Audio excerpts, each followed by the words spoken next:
विचारांच्या लढाईशी विचारांनी लढायचं असेल, समाजाच्या विचाराची सामाजिकतेने लढायचं असेल तर पूजनीय भिक्खू संघ सुद्धा पॅन्थर सोबत आहे. यासाठी जोरदार टाळ्या झाला पाहिजे. आणि पूज्य भंतीजी सोबत राज काळे साहेब आलेले आहेत आणि करण वाहुळे जे परभणीहून या ठिकाणी आलेले आहेत, त्यांचंही स्वागत या ठिकाणी त्यामुळे चंदनशिव हे करतील असं विनंती. परभणीहून या ठिकाणी मेळाव्यासाठी आले आणि रमेशभाई खंडागळे आणि गोदाचार्य ससाने साहेब करत आहेत. मार्गदर्शक आपल्या महाराष्ट्राचे साहित्यिक प्राध्यापक ऋषिकेश कांबळेजी, कांबळे सर, माझ्यासह तुमचे सर्वांचे नेते, या कार्यक्रमाचे अध्यक्ष रमेशभाई खंडागळे, नांदेडहून आलेले आमचे जुने सहकारी दशरथजी लोहबंदे, जालन्याहून आलेले आमचे शिवाजीराव आदमाने, प्रमुख पाहुणे म्हणून ज्येष्ठ पत्रकार रामरावजी गवळी व सर्व माझे सहकारी कार्यकर्ते, उपस्थित सर्व बंधू भगिनी, मी तुम्हाला सर्वांना विनंती हात जोडून एवढीच करेन आणि भाईचं अभिनंदन करेन, कारण की जी पुऱ्या महाराष्ट्रामध्ये, केवळ महाराष्ट्र सोडून द्या, पण जी मराठवाड्यामध्ये आंबेडकरी चळवळीला जी गळती लागली किंवा जी मरगळ आली, त्याला उभारी देण्यासाठी भाई पुन्हा उभं राहिले दलित पॅन्थरच्या माध्यमातून. आणि तुमचं सर्वांचं मी अभिनंदन करतो का तुम्ही त्यांना त्यांच्या पाठीशी किती का प्रमाणात असत नाही, परंतु उभे राहिला, त्यामुळे मी मनापासून परत एक वेळ धन्यवाद देतो. आता आंबेडकरी चळवळीला वाचवण्याची फार मोठी गरज आहे. आपण याला अनेक कोणत्या नेत्याला टीका टिप्पणी न करता बस झाला. आता त्यांचे नाव नाही घेता, तुम्हाला जे पटत, तुम्हाला जो माणूस योग्य पटत, तुम्हाला वाटत असेल की रमेश भाई अगर तुम आपले काम करू शकतात तर तुम्ही त्यांच्या पाठीशी उभं राहो, अशी मी हात जोडून तुम्हाला विनंती करतो. आपल्या महाराष्ट्रामध्ये काय दशा झाली, त्या नेत्यांनी फक्त त्यांचे तुंबडे भरले आणि कार्यकर्त्याला सगळ्याला वाऱ्यावर सोडून दिलं, तर मग जनता तर बाजूलाच राहील, समूह तर बाजूलाच आहे. जे कार्यकर्तेच परेशान आहे तर जनतेचं काय ठरलं राहिलं. त्यामुळं मी जास्त बोलणार नाही, परत एक वेळेस तुम्हाला विनंती करेन. आणि दुसरी गोष्ट, मी तुम्हाला भाईच्या बाबतीत शाश्वती देतो. गेल्या 25 वर्षापासून त्यांचे माझे संबंध आहे, कमी जास्त होऊ शकता 1-2 वर्ष, पण 25 वर्ष त्याला म्हणजे माहिती असलेल्या कांबळे सरांना माहिती आहे मी किती दिवसांनी चळवळीत काम करतो. आपले खंदारेजी आहे, भाईचा एक असा स्वभाव आहे, तुम्ही त्यांच्या हाकेला आवाज दिला तर ते तुमच्यासाठी अर्ध्या रात्री उभे राहतील, तुमच्यावर कधीही कुठेही अन्याय होऊन देणार नाही व तुमचे प्रश्न सोडवण्याचा 100% प्रयत्न करेल. हे मी तुम्हाला माझ्या वतीने गवाही देतो आणि थांबतो. जय भीम, जय ज्योती, जय क्रांती.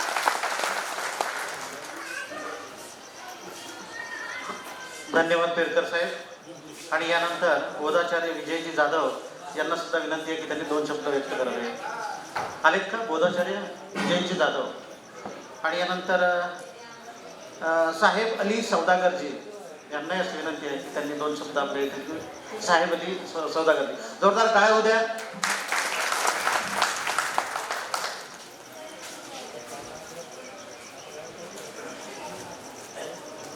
जगाला मानवतेचा संदेश देणारे तथागत भगवान गौतम बुद्ध, घटनेचे शिल्पकार डॉक्टर बाबासाहेब आंबेडकर यांना अभिवादन करतो.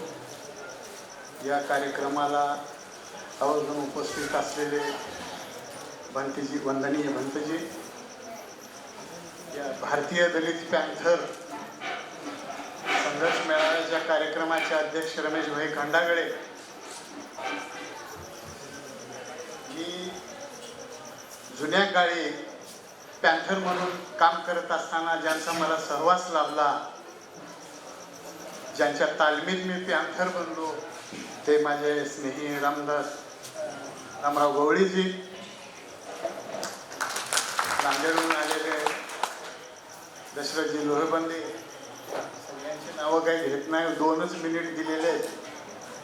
तर सगळे पॅन्थर्स यांना मानाचा मुजरा करून मी आपल्या पुढं काय बोलावं हे मला सुचतच नाही. मी थोडंसं भारावूनही गेलोय. तर मी एवढंच म्हणेन,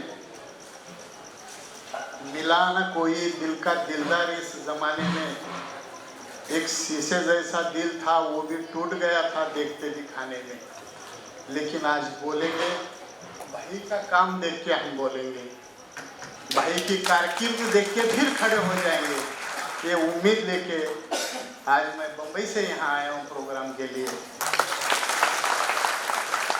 तर बंधूंनो, देशाची फाळणी झाली त्यावेळेला जी परिस्थिती होती त्यापेक्षा आता विदारक परिस्थिती निर्माण झाली आहे. मागासवर्गीय आणि मुस्लिम समाज यांना टार्गेट केलं जातंय आणि मॉब लिंचिंग सारख्या घटना घडवून आम्हाला नमोहराम केलं जाते. पावलोपावली घटनेची पायमल्ली केली जाते, त्याला घटनेला पायदळी तुडवलं जाते. आता हे बघितल्यानंतर आम्हाला मनाला खंत वाटते. ज्या काळात आम्ही रामरावजी गवळीबरोबर पॅन्थरमध्ये मुंबईमध्ये काम करत होतो, कोण कार म्हणलं तर जशास तसं त्याला कार म्हणायची आमची ताकद होती आणि आम्ही तसं काम करत होतो. परंतु झालं काय, एखाद्या झाडाला आग लागावं आणि सगळे पक्षी उडून जावं अशी परिस्थिती निर्माण झाली. सगळे जिकडं तिकडं गेले निघून. माझ्यासारखा एक मुस्लिम कार्यकर्ता एकटा पडला आणि बाबरी मस्जिदच्या दंगलीमध्ये त्या लोकांनी माझं घर, सगळा परिवार, संसार सगळा जाळून टाकला. तरी मी पॅन्थर म्हणून गप्पच आहे. आजपर्यंत मी गप्पच होतो. पण लोहबंदेजीनं एक कार्यक्रम घेतला होता मुखेडला आणि योगायोगानं मला त्या कार्यक्रमाला संजय भाऊ कांबळे आणि आमचे किशोरजी कांबळे यांनी तिथं बोलावलं. रमेशभाईची भेट झाली आणि पुन्हा पॅन्थर जोमान उभा करायचं ठरलंय. तर त्या पॅन्थरसाठी आपण सगळे जुने सहकारी एकत्रित आले पाहिजे असं म्हणल्यानंतर मी इतका भारावून गेलो त्याच्यामध्ये की मला असं वाटलं की सरपणासाठी तोडून ठेवलेल्या लाकडाला पालवी फुटावं आणि पुन्हा करण्याची जिद्द पेटावी, अशा पद्धतीची माझ्या मनामध्ये एक जिद्द निर्माण झाली आहे. तुम्ही आम्ही एकत्रित का येत नाही या गोष्टीची मला खंत वाटते. गेल्या वर्षी दिल्लीच्या शाहीन बागमध्ये मी गेलो होतो NRCच्या आंदोलनामध्ये. तिथे गेल्यानंतर आमच्या मुस्लिम महिला, मुस्लिम पुरुष मंडळी संविधान आणि डोक्यावर बाबासाहेबांचे फोटो घेऊन ये हमारे बाप है म्हणायला लागले. मग मुसलमानाचेही बाबासाहेब आंबेडकर बाप आहेत आणि तुमचेही बाप आहेत, तर तुम्ही आम्ही भाऊ भाऊ नाही का? मग तुम्ही माझ्या संकटाला यावं, मी तुमच्या संकटाला यावं, परंतु एक दुसऱ्याचे पाय खेचण्याचंच काम आजपर्यंत होतंय. फक्त चारित्र्यवान मला रमेशभाई दिसले, पुन्हा जोमानं कामाला लागलोय. आम्ही आपल्या सोबत आहोत, ताकदीनं काम करू. मला आपल्याला एवढंच आवर्जून सांगायचं आहे की एकदा पॅन्थरच्याच कुठल्या कार्यक्रमानिमित्त आम्ही नागपूरला चाललो होतो. त्या काळातली गोष्ट आहे. कसाराच्या घाटामध्ये एक डांबराचा ट्रक पलटी झाला होता. डांबर असलेला आणि मे महिना होता. ते डांबर पगळलं होतं आणि असं खूप खालपर्यंत असं उन्हाच्या ह्यानं पगळून त्याचे वगळं गेले होते. एक मोठा साप त्या डांबरामध्ये आला आणि चिकटला. तो ओरडायला लागला तर जंगलातले 100-150 साप येऊन त्या डांबरामध्ये चिकटून बसले. अहो तो साप आहे पण आपल्या बिरादरीसाठी जीव द्यायला तयार होतात. तुम्ही आम्ही माणसं आहोत. आपण सगळे एकत्रित येऊया, मोहळाची प्रेरणा घेऊया. मोहळाला दगड मारला तर सगळे कसे तुटून पडतात, तसं आपल्याला तुटून पडता येईल, आपल्याला संविधानाचं रक्षण करता येईल. म्हणून माझी कळकळीची विनंती आहे की आपण सगळ्यांनी एकत्रित यावं. 2 मिनिट दिल्यामुळं मी काही अधिक बोलणार नाही, पण माझ्या विनंतीला मान देऊन आपण हेवेदेवे न करता रमेशभाईच्या खांद्याला खांदा लावून काम करावं अशी पुन्हा कळकळीची विनंती करतो आणि माझे 2 शब्द संपवितो. जय हिंद, जय भारत, जय हिंद. अत्यंत अभ्यासींनी आपल्या समोर व्यक्त केले. जोरदार काय उद्या सुधाकर साहेबांसाठी. आणि या ठिकाणी मला एक गोष्ट आवर्जून म्हणजे आठवली की पेरकर साहेब, सौदागरजी साहेब, हीरा परखने वालों से पीड़ा परखने वाला ज्यादा महत्वपूर्ण होता है. किसी की पीड़ा परखने वाला इंसान असल जिंदगी का जोहरी होता है, असल जिंदगी का जोहरी. आणि येणाऱ्या काळामध्ये समाजाचं दुःख, समाजाची पीडा जाणण्याचं काम एक गोष्ट अनावधानाने राहून गेली. खरं म्हणजे ती सुरुवातलाच व्हायला हवी होती. ओबीसीचे नेते रामभाऊ पेरकर साहेब या ठिकाणी बोलले म्हणून मला ते आठवलं की आजच ज्यांनी माजी प्रधानमंत्री त्यांचा, आता मुख्य प्रवाहाकडे जात आहोत. मुख्य भाषण आपल्याला होणार आहेत. त्या मुख्य भाषण हे व्ही.पी. सिंगांच्या स्मृतिदिनी त्यांना आपण समर्पित करणार आहोत. तेव्हा सगळ्यांनी व्ही.पी. सिंगांसारख्या जिगरबाज माणसासाठी 2 मिनिटाचे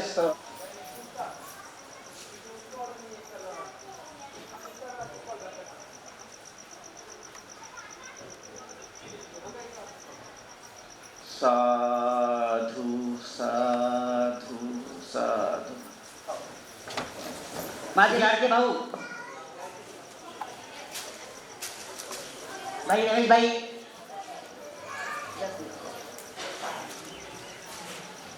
रमेश भाई खंडागळे,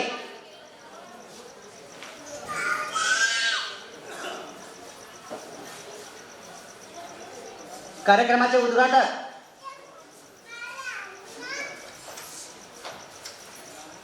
आदरणीय गुरुवर्य ऋषिकेश कांबळे सर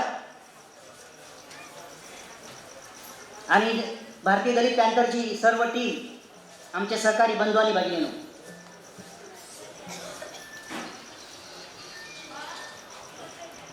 हजारो वेळा सूर्यचंद्र उगवले पण प्रकाशाचा अर्थ कळला नव्हता. हजारो वेळा सूर्यचंद्र उगवले पण प्रकाशाचा अर्थ कळला नव्हता. जर माझा भीम जन्माला नसता तर हा संतोष पवार चोरटा का संतोष पवार झालाच नसता.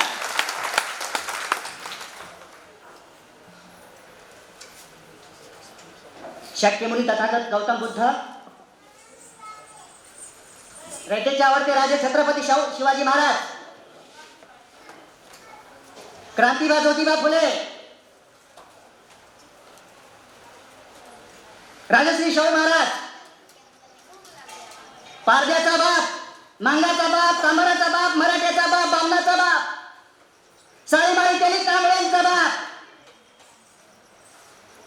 नरेंद्र मोदीचा बाप, मोहन भागवतांचा बाप, संबंध देशाचा बाप, परमपूज्य डॉक्टर बाबासाहेब आंबेडकर.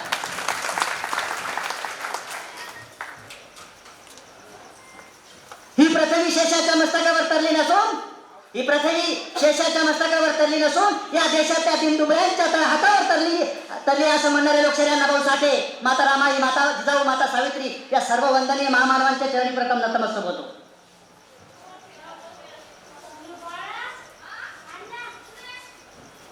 2 ऑक्टोबर 2006 ला पारध्याचा संतोष पवार चोरटाचा संतोष पवार झाला. बौद्ध धम्मा घेतला, हागणदारीतून बाहेर पडलो आणि धम्माच्या बाबासाहेबांच्या वटीमध्ये पडलो. त्यानंतर सामाजिक आणि धार्मिक चळवळ काय असते हे पाहिलं. लोक म्हणाले आता कुठं जाणार, यांच्यामध्ये खूप गोटतट आहेत, यांचा दांडा एकच आहे पण झेंडे अनेक आहेत, कुठं जाणार, तुमचं काय होईल, अनेक प्रश्न उभे राहिले. या प्रश्नाचं एकच भाई उत्तर दिलं लोकांना आणि या प्रश्नाचं एकच उत्तर दिलं आम्ही महाराजांकडे जात नाही आहे, आम्ही बाबासाहेबांच्याकडे चाललोय, बुद्धांकडे चाललोय. आम्हाला त्यांच्या गटातटाशी काही घेणं देणं नाही, त्यांच्या कसल्याच कोणत्याच गोष्टीशी आम्हाला घेणं देणं नाही. आम्ही विचाराकडे चाललो. त्यानंतर 10-12 वर्ष धम्माची चळवळ करत करत माझ्या डोक्यात राजकारण अजिबात नव्हतं. माझ्या डोक्यामध्ये राजकारण अजिबात नव्हता. राजकारण करावं, धार्मिक काम करणारा माणूस, साहित्य लिहिणारा माणूस, सामाजिक कार्य करणारा माणूस राजकारणाकडे कसा जाईल. पण आदरणीय कटारे साहेबांच्या माध्यमातून बाईला पहिल्यांदा भेटायची वेळ आली. मी महाराष्ट्र फिरलेलो आहे. महाराष्ट्रातले सगळेच नेते बघितलेले आहेत, हरामखोर नेते बघितलेले आहेत. स्वतःच्या गाडी माडी साडीमध्ये राहणाऱ्या सगळ्या नेत्यांना मी बघितलेलं आहे. पण ज्यावेळेस मी बाईंच्याकडे गेलो, घर पाहिलं, एका मोडक्या तोडक्या काठावर बसून एखाद्या तपस्वी माणसासारखं, ऋषी मुनीसारखं बाई तिथं वाचन करत बसले होते. ज्या माणसाला स्वाभिमान असतो, ज्या माणसाजवळ नीतिमत्ता असते, तो माणूस कधीही गलिच्छ राजकारणाकडे जात नाही.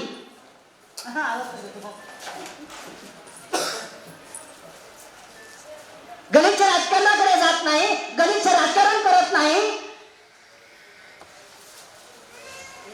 त्यामुळं मलाही वाटलं भारतीय दलित पॅन्थर मध्ये आपणही स्वतः काम करावं.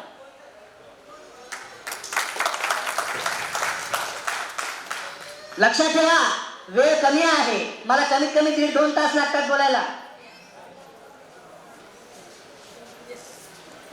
पण इथं मान्यवर खूप मोठे बसलेले आहे,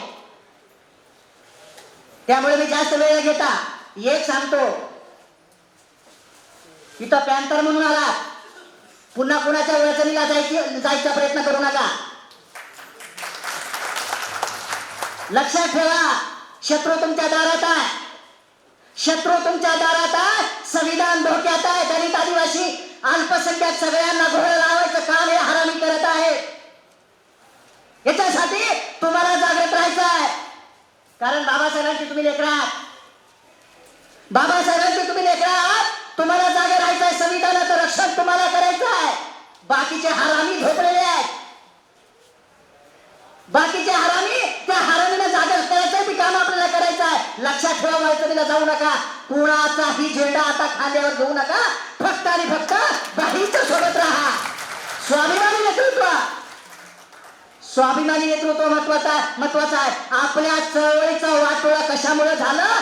ज्या लोकांनी आपला इमान विकलं, सत्तेसाठी, पैशासाठी आपलं ज्याने इमान विकलं, त्याच्यामुळे दलित चळवळीचं वाटोळं झालेलं आहे. आता याच्या पुढे वाटोळं करायचं नाही. आपल्याला सर्वांना सोबत घेऊन, दलित असेल, आदिवासी असेल, भटके विमुक्त असतील, अल्पसंख्याक असतील, सगळ्यांना सोबत घेऊन आपल्याला हा पॅन्थर, नवा पॅन्थर आपल्याला निर्माण करायचा आहे. लक्षात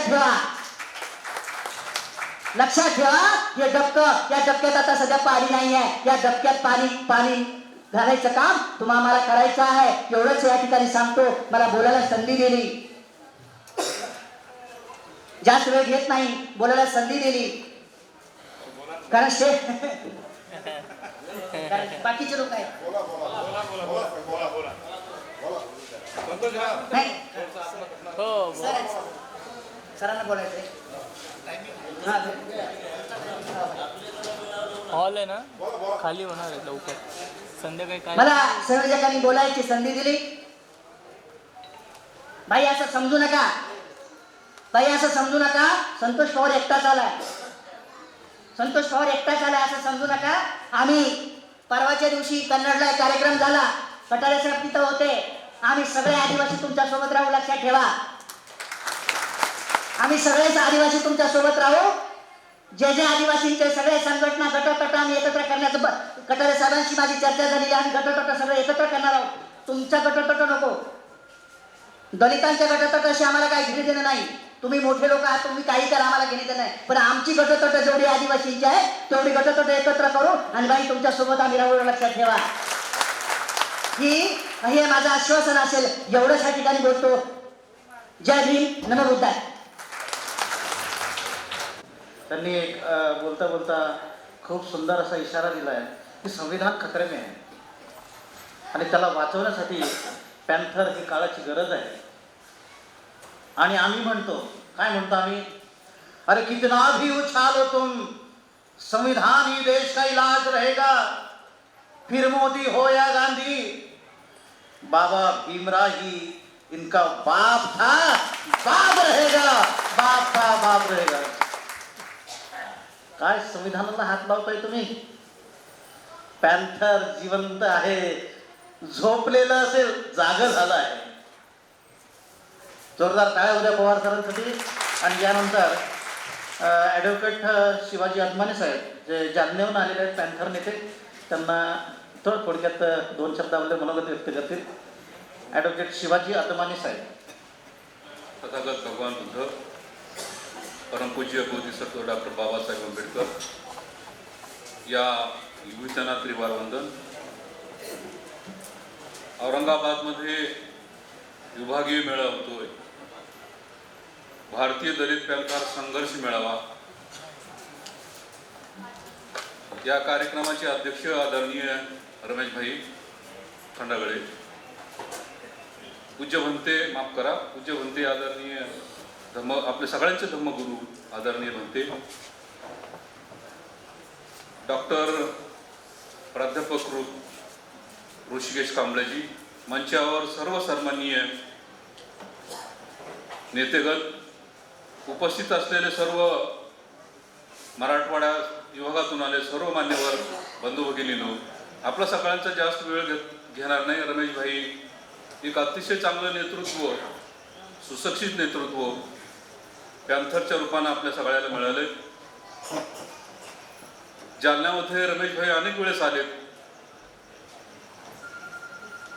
एका साध्या कार्यकर्त्यानं, परतूर जवळच्या कार्यकर्त्यानं त्यांना फोन केला की भाई माझ्या घरावर हमला झाला, आपल्याला यावं लागतंय.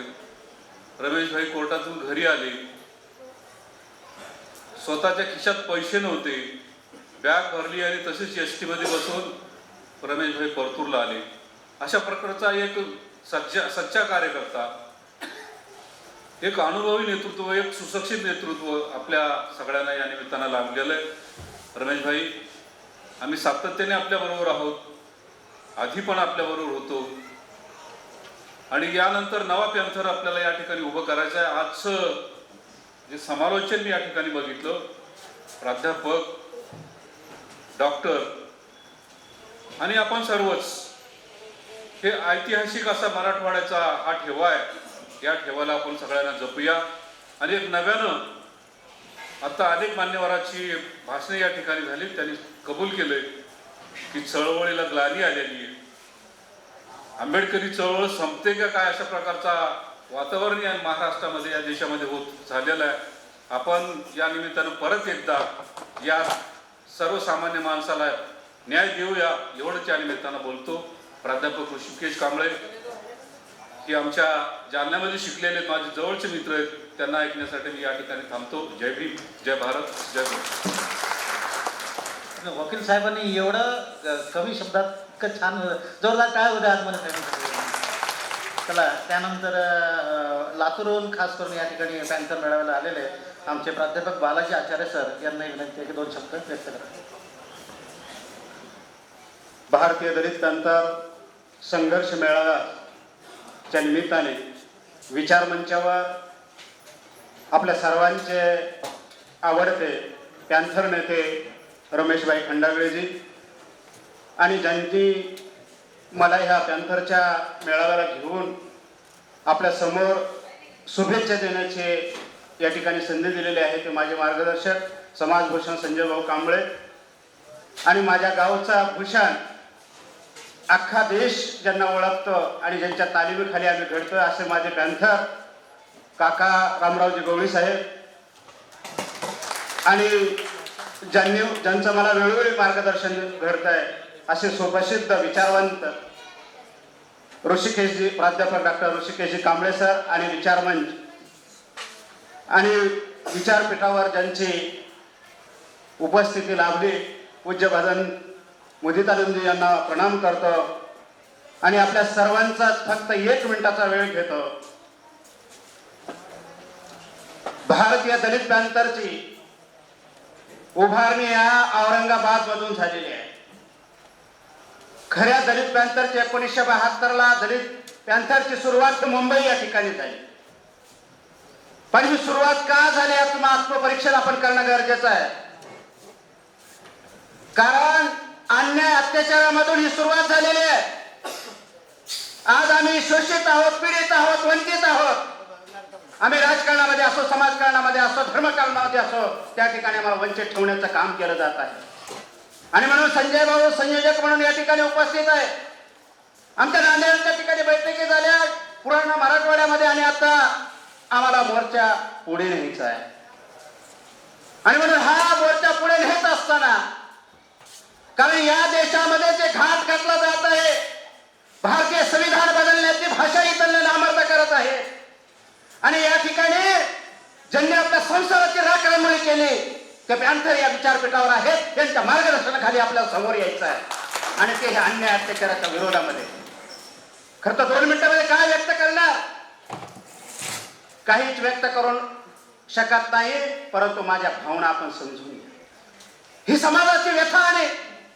या अन्याय अत्याचाराच्या विरोधामध्ये लढायचंय. कारण खोटे गुन्हे दाखल केले जात आहेत, काउंटर गुन्हे दाखल केले जात आहेत. एखादा माणूस जर समाजकारणामधून पुढे येत असेल, एखादा माणूस जर धर्मकारणामधून पुढे येत असेल, समाजासाठी काम करत असेल, तर त्याच्या विरोधामध्ये खोट्या केस दाखल केल्या जात आहेत आणि त्याच्या झळा आम्हाला पोहोचत आहेत. आणि म्हणून दिशाहीन झालेल्या समाजाला एक संघ बांधण्यासाठी आपण रमेशभाई खंडागळे आणि संबंध विचारपीठावरील महाराष्ट्रातील तमाम जे आंबेडकरी चळवळीमध्ये जगणारे आहेत त्यांच्या सोबत राहूयात, एवढंच मी या ठिकाणी अभिवचन देतो आणि थांबतो. जय भीम, जय भारत. अगदी आचार्यासारखं आपण खूप सुंदर असं मोलाचं मार्गदर्शन केलं. धन्यवाद बालाजी आचार्य साहेब. यानंतर रमेशजी सोनाळे सर जे नांदेडहून आलेले आहेत, यांनाही 2 शब्द या ठिकाणी व्यक्त करावे.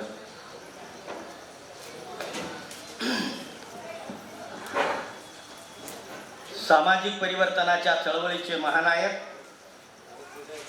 भारतीय घटनेचे शिल्पकार, भारतरत्न डॉक्टर बाबासाहेब आंबेडकर, भारतीय दलित पॅंथरच्या या मेळाव्याचे अध्यक्ष आदरणीय रमेशभाई खंडागळे, माफ करा आदरणीय भंतेजी, या कार्यक्रमासाठी उद्घाटक म्हणून उपस्थित असलेले आमचे मित्र, नांदेड परिवारातून असलेले प्राध्यापक ऋषिजी कांबळे साहेब, नांदेडच्या जिल्हा परिषदचे एक अग्रगण्य नेते दशरथजी लोहबंदे, मंचावर उपस्थित असलेले सर्व आंबेडकरी चळवळीतले पॅंथर नेते, उपस्थित सर्व मित्रांनो, नांदेडला पॅंथरच्या 1-2 बैठका झाल्या. दशरथ लोहबंदे यांच्या नेतृत्वाखाली झाल्या. रमेशभाई खंडागळे यांच्यासोबतही बैठक झाली आणि पुन्हा एकदा भारतीय पॅंथरची पुनर्स्थापना करावी असा मानस त्यांनी आम्हाला बोलून दाखवला. आम्ही लहान माणसं, आम्ही त्यांना एक आमची भूमिका सांगितली की पॅंथरच का, आणि आमची स्वतःची भूमिका आम्ही त्यांच्या पुढे मांडण्याचा प्रयत्न केला. पण त्यांनी आग्रह असा केला की या महाराष्ट्रामध्ये आक्रमक म्हणून पॅंथर ओळखल्या जात होती आणि आज आपल्याला मरेल रिपब्लिकन पक्षासारखं जगायचं नाही. आंबेडकरी चळवळ ही पॅंथरच्या नावानं अतिशय आक्रमकपणाने आपल्याला पुढे न्यायची आहे. म्हणून आपल्याला भारतीय दलित पॅंथर हेच नाव ठेवायचं आहे, त्याचं नामांतर करायचं नाही. ही भूमिका रमेशभाई खंडागळेंनी मांडली आणि त्या भूमिकेशी आम्ही सहमत झालो. मित्रहो, मी रिपब्लिकन चळवळीत काम करणारा माणूस, मी 12 वर्ष रामदास आठवले गटाचा अध्यक्ष होतो. महाराष्ट्रामध्ये रिपब्लिकन पक्षाचं ऐक्य झालं, त्या एकीकरणाचाही मीच अध्यक्ष होतो. त्याच्यानंतर कोणी अध्यक्ष झाला नाही आणि ते एक ऐक्य आपलं राहिलं नाही. कवाडे सरांबरोबर काम केलं, आदरणीय बाळासाहेब आंबेडकरांबरोबर काम केलं, रासू गवई साहेबांबरोबर काम केलं, गंगाधर गाडे साहेबांबरोबर काम केलं, जोगेंद्र कवाडे साहेबांबरोबर काम केलं. मित्र हो, अपेक्षा भंग झाला. अपेक्षा ही होती की डॉक्टर बाबासाहेब आंबेडकरांना अभिप्रेत असलेली समाज व्यवस्था बदलण्याचा प्रयत्न होईल. डॉक्टर बाबासाहेब आंबेडकरांना अभिप्रेत असलेली आक्रमकता या समाजाकडून पेरल्या जाईल अशा पद्धतीची मानसिकता या समाजाची होती. पण या सगळ्यांना या चांडाळांनी मूठमाती देऊन टाकली आणि आंबेडकरी संपवण्याची सुपारी यांनी घेतली की काय, अशा पद्धतीची शंका आमच्या मनामध्ये निर्माण होऊ लागलेली. मी या सगळ्या नेत्यांबरोबर काम केलं. काम केल्याच्या नंतरही मला या गोष्टीची जाणीव झाली की कुठल्याही पद्धतीनं आम्ही या नेत्यांबरोबर आंबेडकरी चळवळ सुदृढ आणि पोषक ठेवू शकत नाही. तिचं अस्तित्व आम्ही अतिशय आक्रमकपणाचं जे असायला हवं ते आम्ही टिकवू शकत नाही, अशा पद्धतीची मानसिकता आमची झाली आणि या सगळ्यांबरोबर आम्ही आमचा हात सोडता घेतला. मित्र, नांदेडमध्ये खूप आक्रमक म्हणून काम करतो, सळो की पळो करून सोडतो. पण कधीही आंबेडकरी चळवळीत काम करत असताना भडवेगिरी केली नाही, कोणाची लालूच स्वीकारलेली नाही. खिशात 4 पैसे असतील तर त्याच्यातला 1 पैसा खर्च केला आणि आंबेडकरी चळवळ पुढे नेण्याचा प्रयत्न केला. मी सांगू शकतो छाती टोकपणे, रमेश भाई, मी सांगू शकतो की माझं आव्हान आहे आंबेडकरी चळवळीमध्ये काम करणाऱ्या नांदेडच्या प्रत्येक नेत्यांना. आंबेडकरी चळवळीमध्ये जे काम मी केलं त्या कामाची बरोबरी त्यांनी केली काय हे त्यांनी एकदा दाखवून द्यावं. खूप मोठ्या प्रमाणामध्ये स्वतःला पॅंथर म्हणून घेतलं, स्वतःला भारी बहुजन महासंघाचे नेते म्हणून घेतले आणि सुपारी वास काम त्यांनी केलं आणि आंबेडकरी चळवळीची माती काही लोकांनी केली. अनेक नेत्यांबरोबर काम केल्याच्या नंतरही एक पॅंथर नेता म्हणून रमेशभाई खंडागळे यांच्या सोबत आपण असावं, त्यांची सावली होण्याचा आपण आपल्याकडून प्रयत्न करावा, अशा पद्धतीची भूमिका ही आम्ही का स्वीकारली असते. तर रमेशभाई, आम्हाला बाबासाहेबांचं स्वप्न पूर्ण करण्याचा हा एक फार मोठा छंद आहे आमच्याकडे. बाबासाहेबांना जे अपेक्षित होतं ते आमच्या हातून घडावं, मग ते माध्यम तुमचं असेल, तुमच्या माध्यमातून घडावं, अशा पद्धतीची आमची मानसिकता आहे. कोणी शिवसेनेला विकल्या गेलं, कोणी भाजपला विकल्या गेलं, कोणी शरद पवारांना विकल्या गेलं, तो कोणी अजित पवारांना विकल्या गेलं, आणखी कोणाकोणाला विकल्या गेले. पण आंबेडकरी चळवळीमध्ये सुदृढता आणणं, आंबेडकरी चळवळीला ताकदवर करणं ही मानसिकता कुठल्याही नेत्याची आज घडीला तरी शिल्लक नाही. वक्त्यांनी आता इथं उच्चार केला की बाबासाहेबांची घटना बदलण्याचा प्रयत्न चालू आहे. माझं आव्हान आहे त्या रिपब्लिकन नेत्यांना की तुमच्यात तो दम आहे काय, तुमच्यात ती ताकद आहे काय, तुमच्यात ती शक्ती आहे काय. या भाजपवाल्यांनी, या RSS वाल्यांनी बाबासाहेबांची घटना बदलण्याचा जर चंग बांधलाय आणि तो त्यांनी पूर्णत्वास नेला तर त्याला तुम्ही थांबवू शकता काय, तुम्ही त्याला थांबवू शकता काय, एवढं धाडस तुमच्यात आहे काय. तुमच्यात हे धाडस नाही, कारण तुम्ही त्यांचे गुलाम झालेले आहात. तुम्ही फक्त पैशासाठी आणि तुम्ही फक्त सत्तेसाठी डॉक्टर बाबासाहेब आंबेडकरांचा वापर करता. मित्र, मागच्या संविधान दिनाच्या दिवशी भाजपनं एक नवीन घटना तयार केली. मी बाबासाहेब आंबेडकरांना साक्षी ठेवून बाबासाहेब आंबेडकरांच्या पुतळ्याजवळ त्या भागवताने केलेली घटना समस्त लोकांच्या समोर, अनेक पोलिसांच्या समोर मी ती घटना उभं टाकून अशी ढंढन टाळून टाकली. ती घटना आमच्या नांदेडला भीमघाट आहे. सगळ्यात पहिल्यांदा आमच्या बाबासाहेब आंबेडकरांचा पुतळा उभा राहण्याच्या अगोदर आम्ही सगळेजण भीमघाटला जात होतो आणि त्या भीमघाटच्या ठिकाणी या द्रुतगतीच्या काळाच्या भीमघाटच्या सुशोभीकरणासाठी 22 कोटी रुपये मिळाले होते.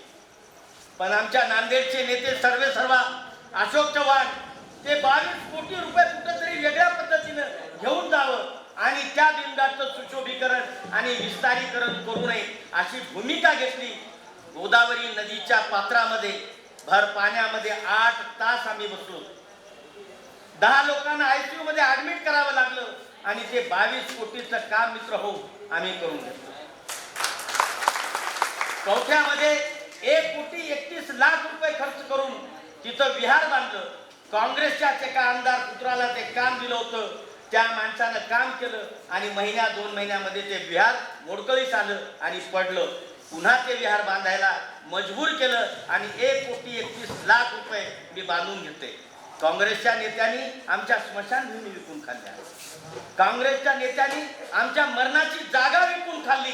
नांदेडच्या वसंत चव्हाणांनी जे आजही घडीला आमदार होत आहेत त्यांनी स्मशानभूमी, नायगावची स्मशानभूमी रमेशभाई विकून टाकली. आम्हाला तिथं स्मशानभूमीमध्ये जायला आमच्या अंत्यविधी करायला आम्हाला जागा नव्हती. पहिल्या आंदोलनापासून जसं लोहबंदे माझ्यासोबत आम्ही सोबत राहिलो आणि ते आंदोलन घेतलं. 1-2 वर्ष आम्हाला भांडावं लागलं. कलेक्टरची माती करावी लागली, त्याची अंत्ययात्रा काढावी लागली. कार्यालयामध्ये त्याचं शरण पेटवावं लागलं. अशोक चव्हाण DP सावंतच्या घरी बोंबमारो आंदोलन करावं लागलं. आणि या सगळ्या भूमिका आम्ही केल्या. तर मला असं वाटतंय की या भूमिकेची ताकद ही फक्त पॅन्थरच्या रूपामध्ये आंबेडकरी माणसामध्ये, आंबेडकरी तरुणामध्ये निर्माण होऊ शकते, न की रिपब्लिकन पक्षाच्या चळवळीमध्ये. आणि म्हणून ही पॅन्थर आज घडीला आवश्यक आहे. बाबासाहेब आंबेडकरांचं संविधान वाचवायचं असेल, त्याला जिवंत ठेवायचं असेल आणि या देशाचं अस्तित्व टिकवायचं असेल तर आपल्याला पॅन्थरच्या नावानं एक ताकदवर होऊन एक शक्ती निर्माण करावी लागेल. आणि आपल्या अस्मितेसाठी, आपल्या स्वाभिमानासाठी, आपल्या अस्तित्वासाठी, स्वाभिमानासाठी आपल्याला जिद्द निर्माण झाली पाहिजे. आपण लढलं पाहिजे आणि या कळो करून या नेत्यांना आपण सोडलं पाहिजे. माझी एवढीच तुम्हाला विनंती आहे. मी पुन्हा एकदा तुम्हाला ही विनंती करतो की माझ्या नांदेडला मी दरवर्षी भीमा कोरेगावचा एक कार्यक्रम घेत असतो. भीमा कोरेगावचे 12वे वंशज मिलिंद इनामदार यांना मी दरवर्षी बोलवत असतो आणि त्या ठिकाणी कार्यक्रम घेत असतो. मला भीमा कोरेगावच्या पद्धतीनं टिकलं पाहिजे. त्याच पद्धतीनं मी तथागत गौतम बुद्धाच्या मूर्तीसाठी अशोक चव्हाणांच्या कॉलेज समोर एक मी जागा धरलेली आहे, जी महानगरपालिकेनं ठराव करून दिलेली आहे. तरी पण अशोक चव्हाण त्या ठिकाणी तथागताची मूर्ती बसू देत नाही. त्या आंदोलनाला अतिशय तीव्र स्वरूपाचं रूप मला द्यायचंय आणि त्याच्यासाठी तुमची साथ, तुमची मदत, पॅन्थरची ताकद मला लागणार आहे. आणि माझं स्वप्न की तथागताची मूर्ती माझ्या जिवंतपणी ती बसली पाहिजे, अशा पद्धतीची माझी अपेक्षा आहे. याच्यासाठी पॅन्थरनं माझ्यासोबत यावं एवढीच तुम्हाला कळकळीची विनंती करतो. माझ्या जिवंतपणी याच्यासाठी म्हणलो, माझं वय वर्ष 65 झालेलं आहे. मी आता 66व्या वर्षात पदार्पण करणार आहे. म्हणून मला लवकरात लवकर तथागताची मूर्ती बसावी आणि त्या मूर्तीचं यश हे पॅन्थरच्या रूपामध्ये मिळावं एवढीच अपेक्षा व्यक्त करतो. आपण बोलावला, सन्मान दिला, एवढा वेळ थांबला त्याच्याबद्दल तुमच्या प्रती ऋण व्यक्त करतो आणि थांबतो. धन्यवाद. जय. आपल्या सर्वांच्या साक्षीनं मी वंदन करतो आहे. आदरणीय पूज्य बनते, आज या संघर्ष मेळाव्याला उद्घाटक होणार ऋषिकेशजी कांबळे सर, रामराव गोळे साहेब आणि या कार्यक्रमाचे अध्यक्ष रमेशभाई खंडागळे, उपस्थित सर्व पॅन्थरगण, हा मेळावा यशस्वी करण्यासाठी औरंगाबादच्या कार्यकर्त्यांनी जे योगदान केलं. आता कार्यक्रम कसा घ्यावा, त्याची रूपरेषा कशी ठरवावी, त्याचं नियोजन कसं करावं, याच्यात थोडं जरी कमी पडलं असलं तरी हा मेळावा संपन्न केला. त्याबद्दल मी प्रथम या ठिकाणी या संयोजकाचे, औरंगाबाद येथील संयोजकाचा या ठिकाणी धन्यवाद देऊ इच्छितो. 2 मिनिटाचा वेळ दिलेला आहे. जबाबदारी माझ्यावर तेवढीच आहे. काहीच्या मनामध्ये शंका असेल की रमेश भाईंनी नवा गट काढला. बरेच दलित पॅन्थरचे गट आहेत या देशामध्ये आहेत, महाराष्ट्रामध्ये आहेत. आमच्या लातूरमध्ये तर काळा पॅन्थर आहे, गोरा पॅन्थर आहे, निळा पॅन्थर आहे, हिरवा पॅन्थर आहे, ब्लॅक पॅन्थर आहे, नकटा वक्ता सत्ता सगळी पॅन्थर आमच्या लातूरमध्ये. तुमच्या औरंगाबादमध्ये आहेत का मला माहिती, पण एवढे सगळे काम तर असताना रमेश भाईंनी गट का काढला हा एक शंका प्रश्न झाला. आणि दुसरा प्रश्न असा आहे की बाबासाहेबांचे वारस प्रकाश बाळासाहेब आंबेडकरांचे आंबेडकर चळवळ संपलेली असं सांगितलं. ते सगळं असताना हे का चालू आहे? तर याचे तुम्हाला मी शंका निर्माण करतोय की रमेशबाईंनी हा गट काढलेला नाही हे तुम्हाला माहित असावं. पूर्वीही दलित पॅन्थरमध्ये रमेशबाई होते, त्यांच्यासोबत आम्ही होतो 1980 पासून. रमेशबाईंनी नोकरी ठोकरली, मीही नोकरी ठोकली, मीही स्टेनोग्राफर आहे. पण पुन्हा दलित पॅन्थर का सुरू करावी वाटली? अरे ज्यांच्याकडे आपल्या अपेक्षा होत्या, ज्यांनी वाघासारखं काम केलं तो विरोधकाच्या तंबू जाऊन बसला, विरोधकांनी त्याला खासदार केलं, तो जनतेच्या समाजाचे प्रश्न मांडण्याविषयी लोकसभेमध्ये कविता करू लागला. तुम्हारे पास है लालू, हमारे पास है आलू. याला समाजाचं काही घेणं नाही. समाजात मरतोय, समाजाला मारलं जातंय, कापलं जातंय, पण हा खासदार माणूस पार्लमेंटमध्ये बोलत नाही. कंगना रनौतचं गिलावा पाडला म्हणून आंदोलन करत नाही. ही गंभीर बाब आहे. मी दलित पॅन्थरमध्ये होतो. दलित पॅन्थर नंतर बहुजन समाज पार्टीमध्ये गेलो.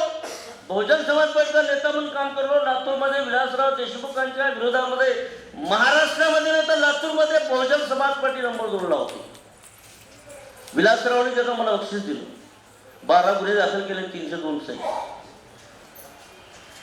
एका जर गुन्ह्यामध्ये मला अटक केलं असतं तर कुठलाही जज मला सोडलं नसतं. इकडे प्रकाश आंबेडकरांच्या वर संपली म्हणली आणि आठवले साहेब त्याच्या तांबूत बसले. माझ्या पाठीमुळे कुणीच राहील नाही. स्वाभिमानाने सांगू इच्छितो या ठिकाणी भरंत मुदित आनंद आहे. हे एकटे माझ्या पाठीशी उभे झाले गंभीरपणे. हे धम्माचं काम करत करत हे समाजाचं काम करतात. त्यावेळेस भक्तीजीने म्हटलं की भाऊ आपल्याला समाजाला आता पॅन्थरची गरज आहे. तेव्हापासून आम्ही नेता शोधत होतो. ढसाळ गेले, ढाळे गेले, गाडे साहेब हालू लागले. कोण नेता? आमच्या दृष्टिकोनाचे रमेशभाई दिसले. रमेशभाईला आम्ही मांडणी केली.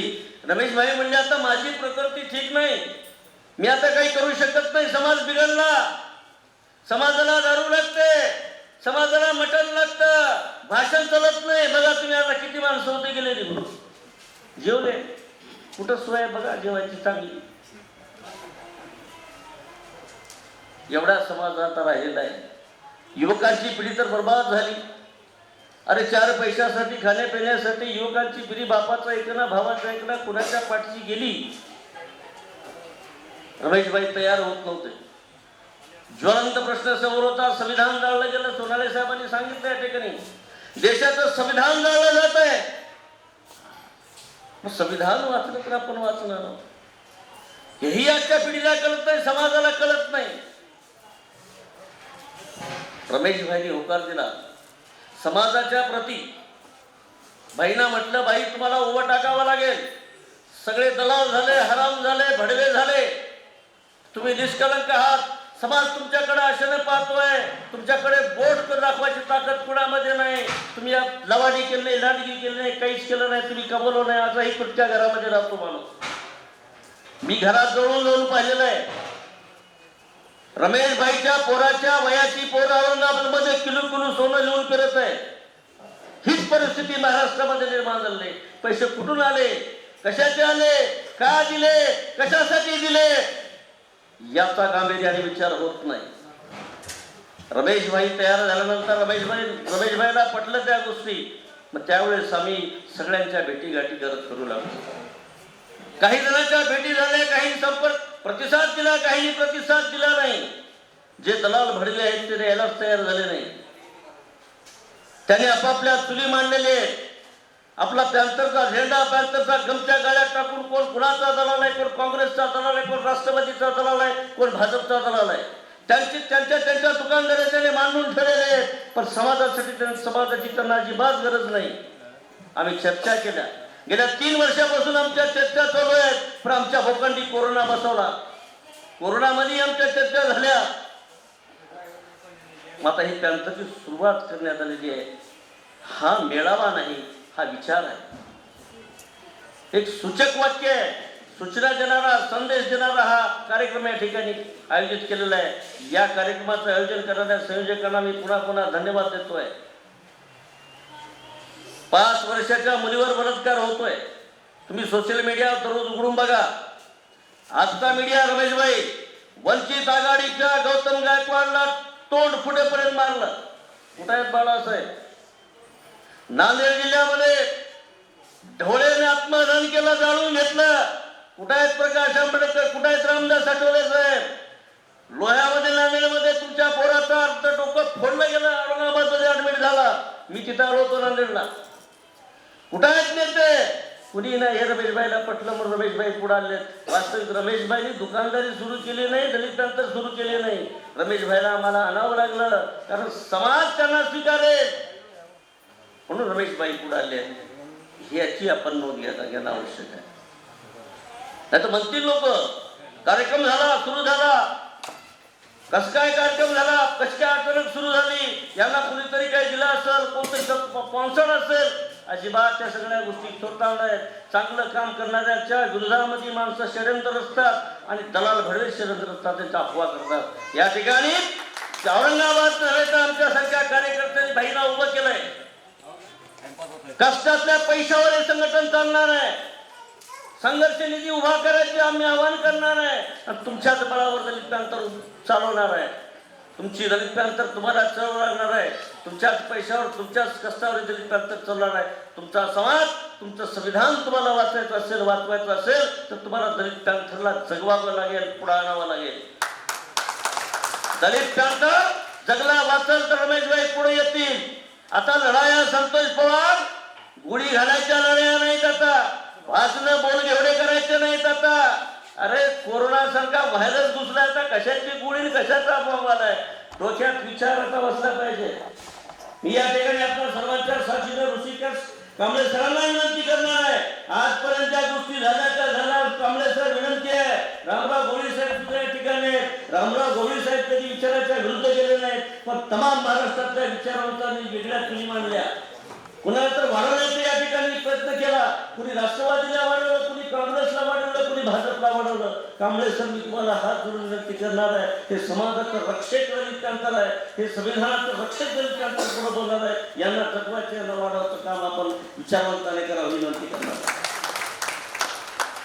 आणि या महाराष्ट्राची युवक पिढी बिघडलेली आहे. या बिघडलेल्या पिढीला, युवक पिढीला सुधारण्यासाठी हे आम्हाला पुढे जावं लागणार आहे. आमचं लेकरू बिघडलेलं आहे, आमच्या लेकराला आपल्याला पुढे करायचंय. आमचं लेकरू का बिघडलेलं? तर महाराष्ट्रामध्ये समाजाच्या प्रश्न कोणी समोर यायला तयार नव्हतं, म्हणून आमचं लेकरू बिघडलेलं आहे.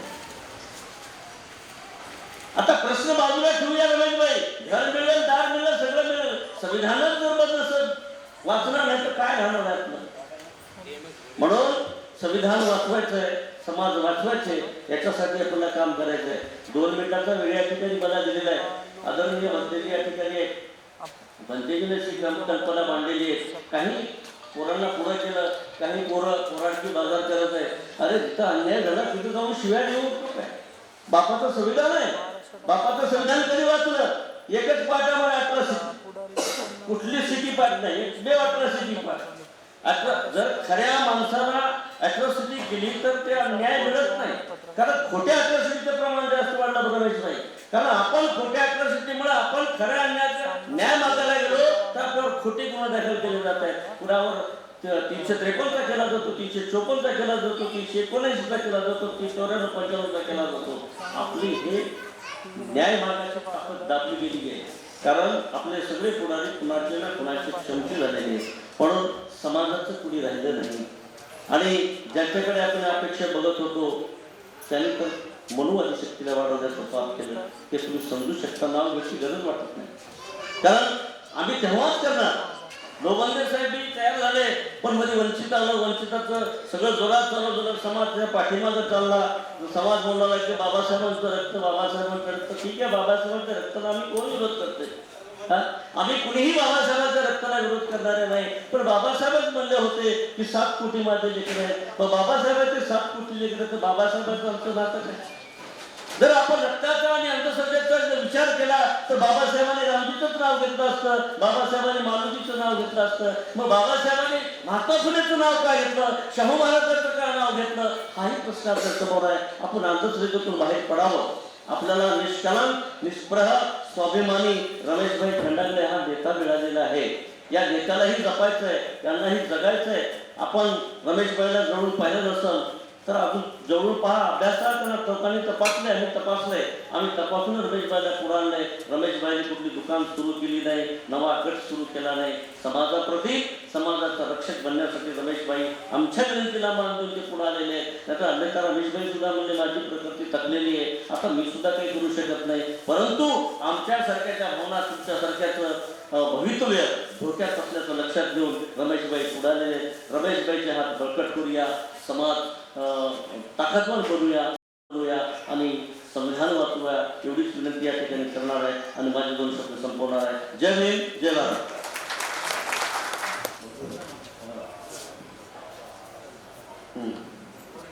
हा, लातूरची मंडळी, लातूर शहराचे कार्यकर्ते, तुझ्या रक्तामधला राव पाहिजे, तुझ्या रक्तामधला राव पाहिजे. आणि हेच रक्त उद्याला तुमच्या कामात येणार आहे, तुमच्या समाजाच्या रक्षणासाठी. म्हणून जोरदार परत एकदा टाळ्या वाजवा. धन्यवाद. महापुरुषाला कोटी कोटी शुभेच्छा प्रणाम करतो. भारतीय दलित क्रांती संघर्ष मेळाव्याला, त्याचबरोबर आजच्या मेळाव्याचे उद्घाटक आदरणीय डॉक्टर ऋषिकेशजी कांबळे, माननीय रामरावजी गवळी साहेब, रमेशजी सोनाळे, संजय भाऊ कांबळे, मंचावर उपस्थित सर्व पॅन्थर नेते, या ठिकाणी मराठवाडा परिसरातून उपस्थित असणारे पॅन्थर बंधू आणि भगिनीनो, मित्र, वेळ खूप झालेला आहे आणि ज्यांच्यासाठी आपण ज्यांना ऐकण्यासाठी आपण आलेले आहोत ते 2च आमचे मान्यवर महाग शिल्लक आहे. त्याच्यामुळे मी जास्त काही बोलू शकत नाही. फक्त एवढंच सांगू इच्छितो की पॅन्थर का आणि कशासाठी आणि पॅन्थरची गरज काय. आता मी सांगायची गरज नाही, बऱ्याचशा वक्त्यांना सांगितलेलं आहे.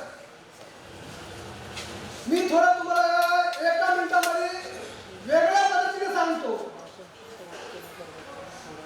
मी भारतीय दलित पॅन्थरमध्ये 1974-75 मध्ये आदरणीय राजा ढाले आणि रमेशभाई खंडागळे यांच्या नेतृत्वाखाली मी 1974 ते 75 काळामध्ये पॅन्थरमध्ये गेलो.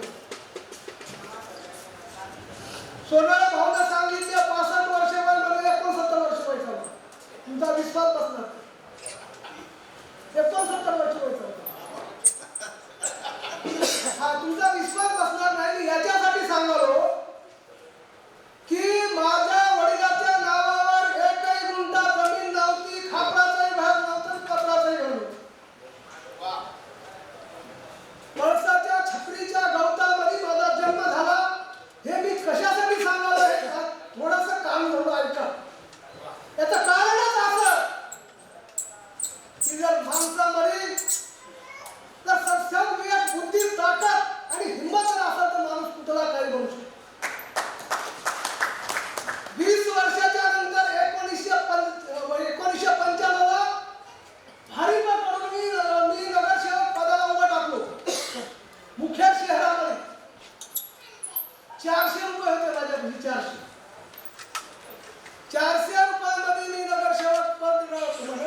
त्याच्यानंतर भारिपमधून मी माझा तालुका मतदारसंघ सोडून पेटोळा सर्कलमध्ये कंधार तालुक्यामधून भारिपमधून जिल्हा परिषद सदस्य निवडून आलो. गेल्या वेळेला बाळासाहेबांना माझी हाकालपट्टी केली, निवडून आला बरोबर पहिल्या पडलं असतं तर कदाचित केली नसती. माझी हाकालपट्टी केली. आता काय करावं म्हणलं तर भागवत आमचा माझा मित्र होता त्या राष्ट्रपती, मी त्याला म्हणला तू रिफॉर्म घे तुझा गेल्या बाजू त्यानं मला बाजू घेऊन जा रिफॉर्म. त्याचा रिफॉर्म घेऊन त्या कल्याण तालुक्यामध्ये परत त्या फुलवाडा आणून टाकलं जिल्हा परिषदला. 2,500 मतांनी तिथून निवडून आलो. आणि पंचायत हे कशासाठी सांगत आहे की माणसाचा आत्मविश्वास असल्याच्या नंतर माणूस कुठलाही जाऊ शकतो. आमच्यामध्ये एक खंत झालेली आहे की पैसा असल्याशिवाय राजकारण होत नाही. म्हणून तुम्हाला मी सांगालो कॅन्सर तर आहे, कॅन्सरच्या बाबतीमध्ये अजूनही बोलणार आहे, पण माझी कहाणी सांगालो. परत गेल्या 5 वर्षाखाली फुलवडमधून 2,500 मतांनी निवडलो. माझ्या बरोबर 2 पंचायत समितीचे सदस्य निवडून आलो. 12 पंचायत समितीच्या सदस्याची पंचायत समिती होती. 2 सदस्याचा सभापती माझा पंचायत समितीचा सभापती आता चालू आहे सभापती कंधार तालुक्यात. मी यामुळे तुम्हाला मी सांगत आहे. आणि दुसरी गोष्ट आता माझी वडील सून उपनगर अध्यक्ष आहे. मी तुम्हाला यामुळे सांगून आलो की बाबा आपला आत्मविश्वास स्थापन कर. एक जर तुम्हाला सांगतो की तुम्ही काम केलं माणूस कशाचा आहे काही बनू शकतो. आणि यानंतरही तुम्हाला सांगतो आता बऱ्याचशा वक्त्यांनी सांगितलं रमेश भाईला कोणी काही दिले असेल, रमेश भाईला कोणी घेतलं असेल, असा अजिबात प्रकार नाही. भाईच्या गेल्या कार्यक्रमासाठी भाईंनी पैसे पाठवले होते आणि तुम्हाला म्हणजे गैरसमज होऊ नये आणि भाईला कार घेण्यासाठी मी आता या ठिकाणी भाईला सर्वांच्या समक्ष 50,000 देत आहे.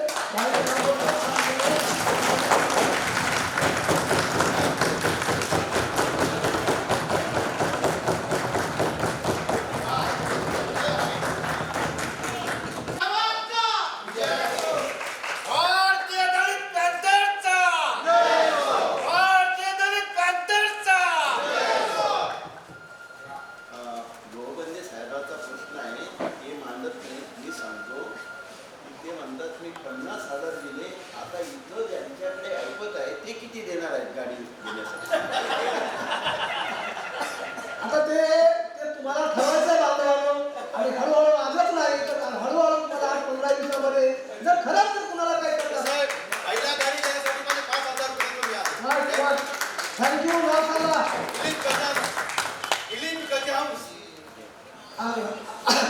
अभिनंदन गजानन साहेब तुमचं.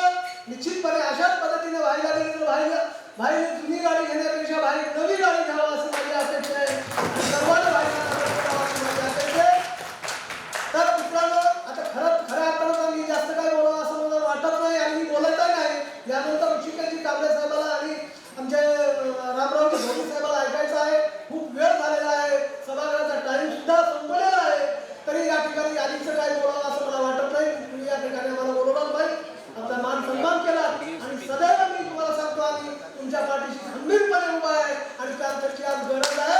त्यांना राहणारच आहे. जाता जाता एक सांगतो बांधवांनो, पॅन्थरची गरज आपल्याला कळलेली आहे आणि पॅन्थर केवळ कुणाच्या गटातटाला शिया देण्यासाठी नाही तर इथल्या हरामी तुम्हाला सांगतो इथलच्या मनुवाद्याला इथलच्या मनुवाद्याला संपवण्यासाठी हे पॅन्थरची गरज आहे. म्हणून जाता जाता मी तुम्हाला एक शेर म्हणून दाखवतो.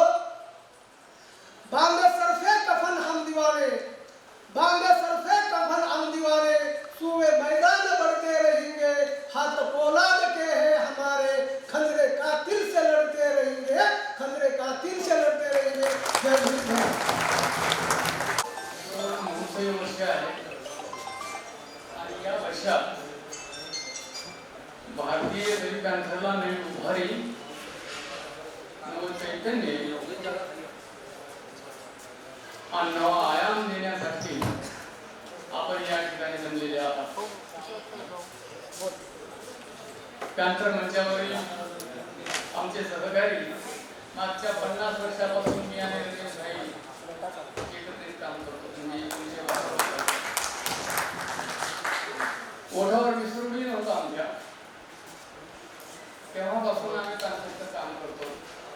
औरंगाबादचा आणि आमचा फार जवळचा संबंध आहे. मी मुळात लातूर जिल्ह्यातला, पूर्वीचा उस्मानाबाद जिल्ह्यातला.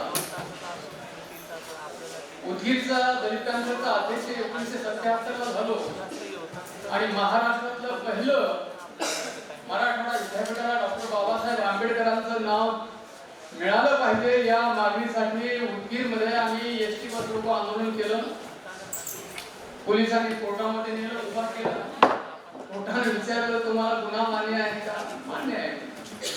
पाकिस्तानचे न्यायाधीश होते, त्यांनी आम्हाला 15 दिवसाचा तुरुंगवास आणि 100 रुपयाचा दंड ठोठावला.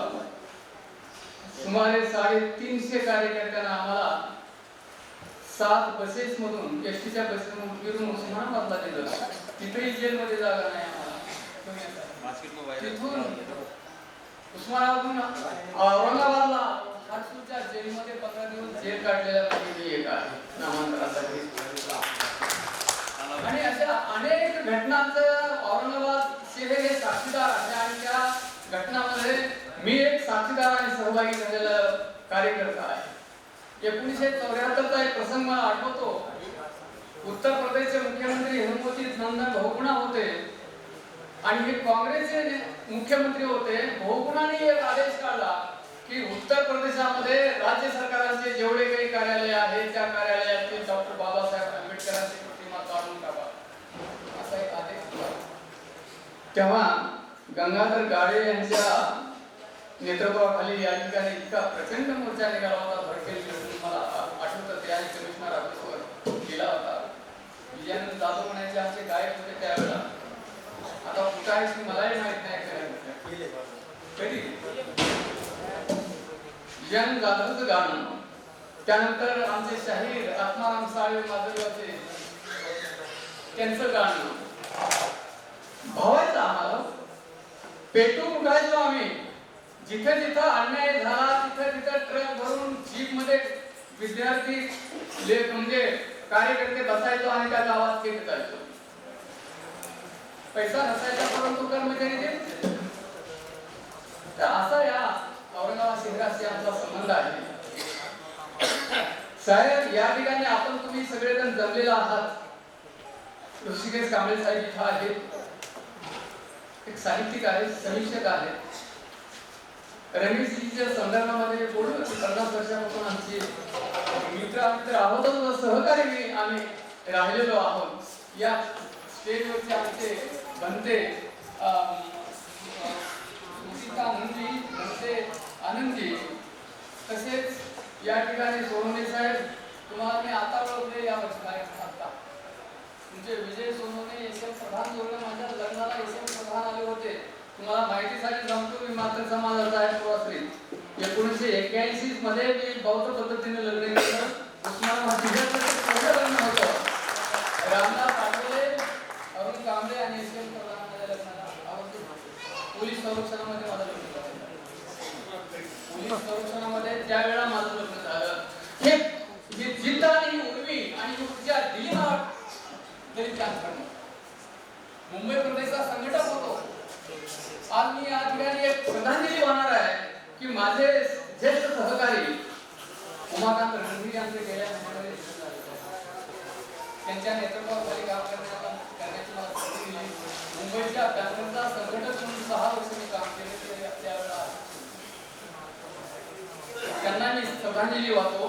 आणि ज्या व्हीपी सिंगांनी नौबतांच्या सवलती जाहीर केल्या, बाबासाहेबाला भारतरत्न पुरस्कार जाहीर केला, ज्यांनी मंडळ आयोग लागू केला, अशा या महान व्यक्तीला मी या ठिकाणी श्रद्धांजली अर्पण करतो. मला दुःख या गोष्टीचं वाटतं की शाहू महाराजांच्या नंतर जर कोणी सवर्णातला नेता देशामध्ये जन्माला आला असेल, ओबीसीच्या दलितांच्या बाजूने बोलणारा, वागणारा आणि निर्णय घेणारा ते व्हीपी सिंग आहेत. परंतु आज किती लोकांच्या घरामध्ये व्हीपी सिंगाचा फोटो आहे. दलित पॅंथरची दुसरी मागणी आमची मंडळ आयोगाची राहायची. पहिले नामांतराची मागणी राहायची, दुसरी मंडळ आयोगाची राहायची, तिसरी नौबोधना सवलतीची राहायची, नंतर भूमिहीनांना गायनाची राहायची आणि बाकी मग स्थानिक प्रश्न असे अनेक राहायचे. अशा परिस्थितीमध्ये दलित जगामध्ये दलित पॅंथरचा इतिहास गाजला, दलित पॅंथरचे कार्य गाजलं, दलित पॅंथर काय चीज आहे देशभरातील आणि जगभरातील जे मोठमोठे वर्तमानपत्र होते, टाइम्स पासून पेपर, न्यूयॉर्क टाइम्स सगळे वृत्तपत्रांनी दलित पॅंथरवर मोठमोठे लेख लिहिले. एक काळ होता 1990 पर्यंत आणि 1995-96 पर्यंत आमच्यामध्ये चांगलं वातावरण होतं. 98 पर्यंत नंतर सगळे शहाणे झाले बाबासाहेबांच्या नंतर. अति शहाणे झाले, कोणी दीड शहाणे झाले. आज अशी परिस्थिती आहे. बाबासाहेबांच्या नावाने जे पक्षी चालवतात महाराष्ट्रामध्ये एकाही गटाला निवडणूक आयोगाची मान्यता नाही झाली, लक्षात घ्या. एकाही गटाला निवडणूक आयोगाची मान्यता नाही. आणि निदान शेड्यूल कास्ट फेडरेशन जे बाबासाहेबांचं शेड्यूल कास्ट फेडरेशन होतं त्याचं तरी स्वरूप द्यायला पाहिजे तरी रिपब्लिकन पक्षानं, पण तेही दिलं नाही. आज जवळजवळ माझ्या माहितीप्रमाणे 25 ते 26 गट रिपब्लिकन या नावाने महाराष्ट्रामध्ये आहेत.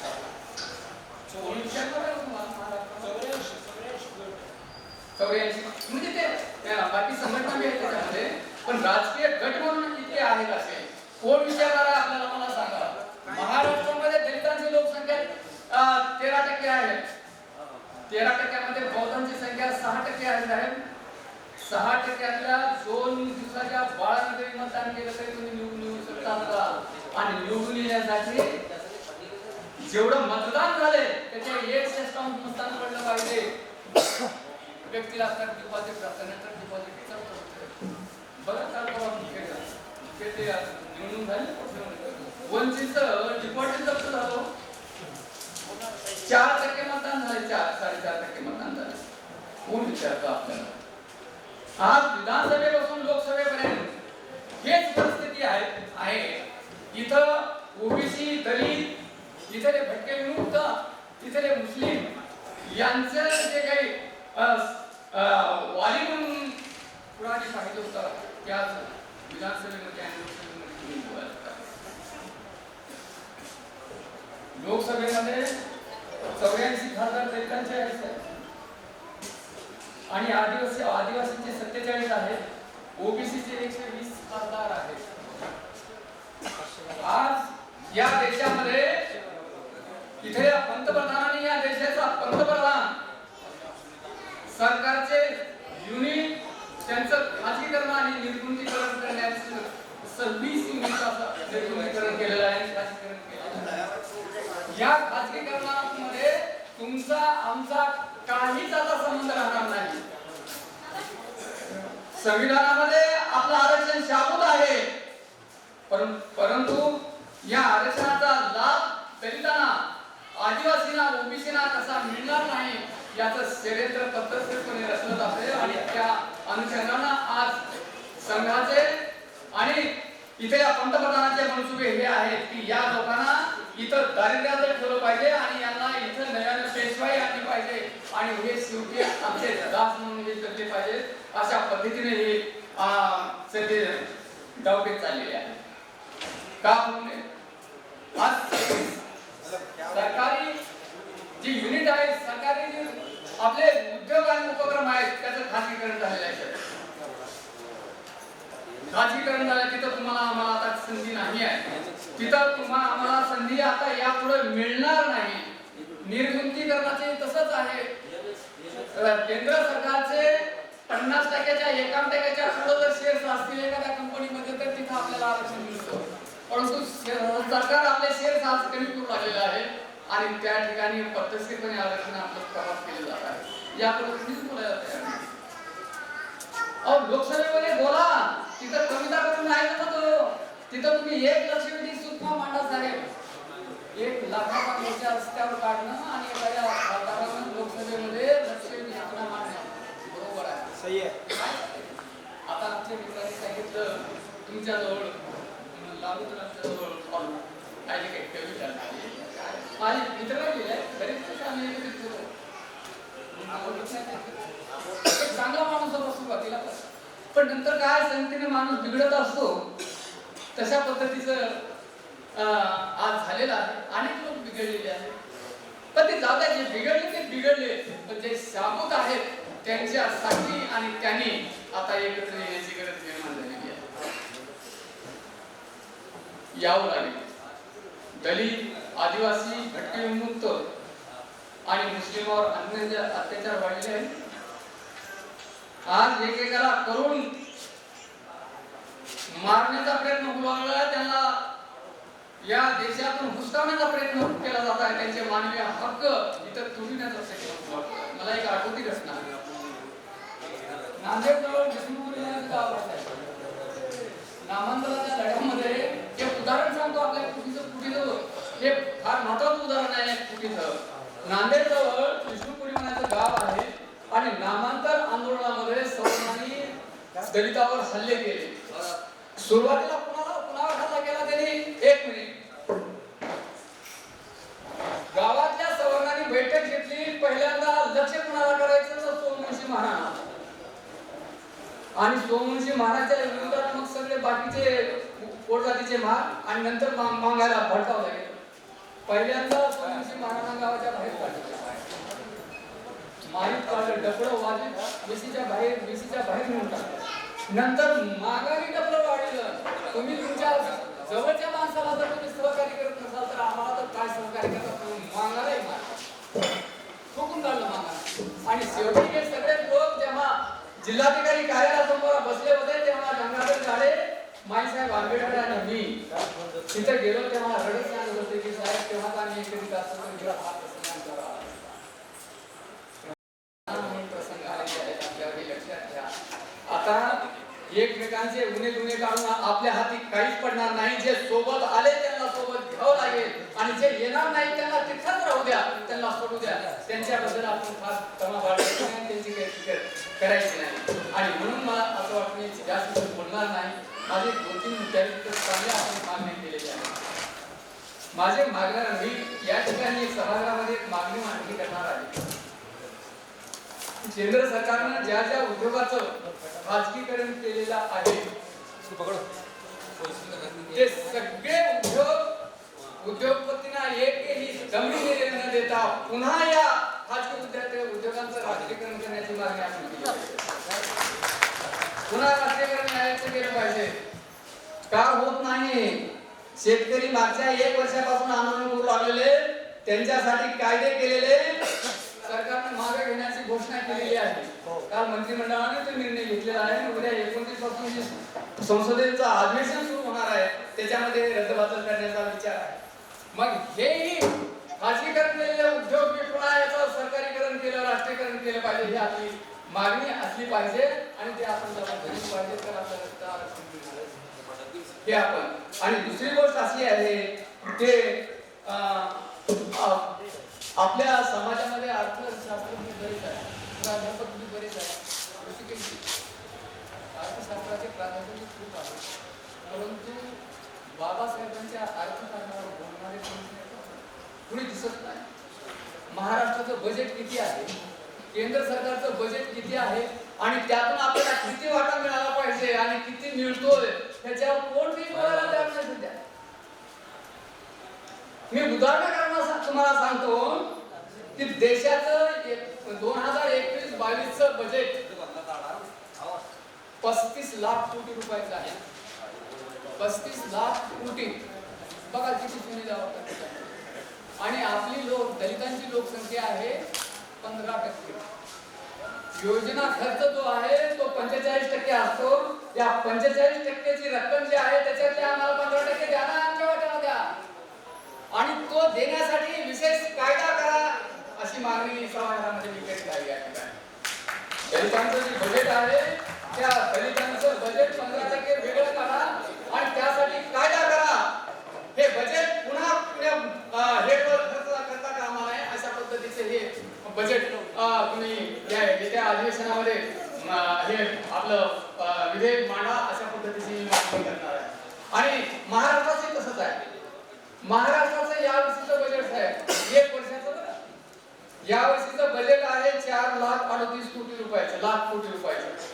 4,38 कोटी रुपयाचं बजेट आहे. आपली लोकसंख्या 13% आहे.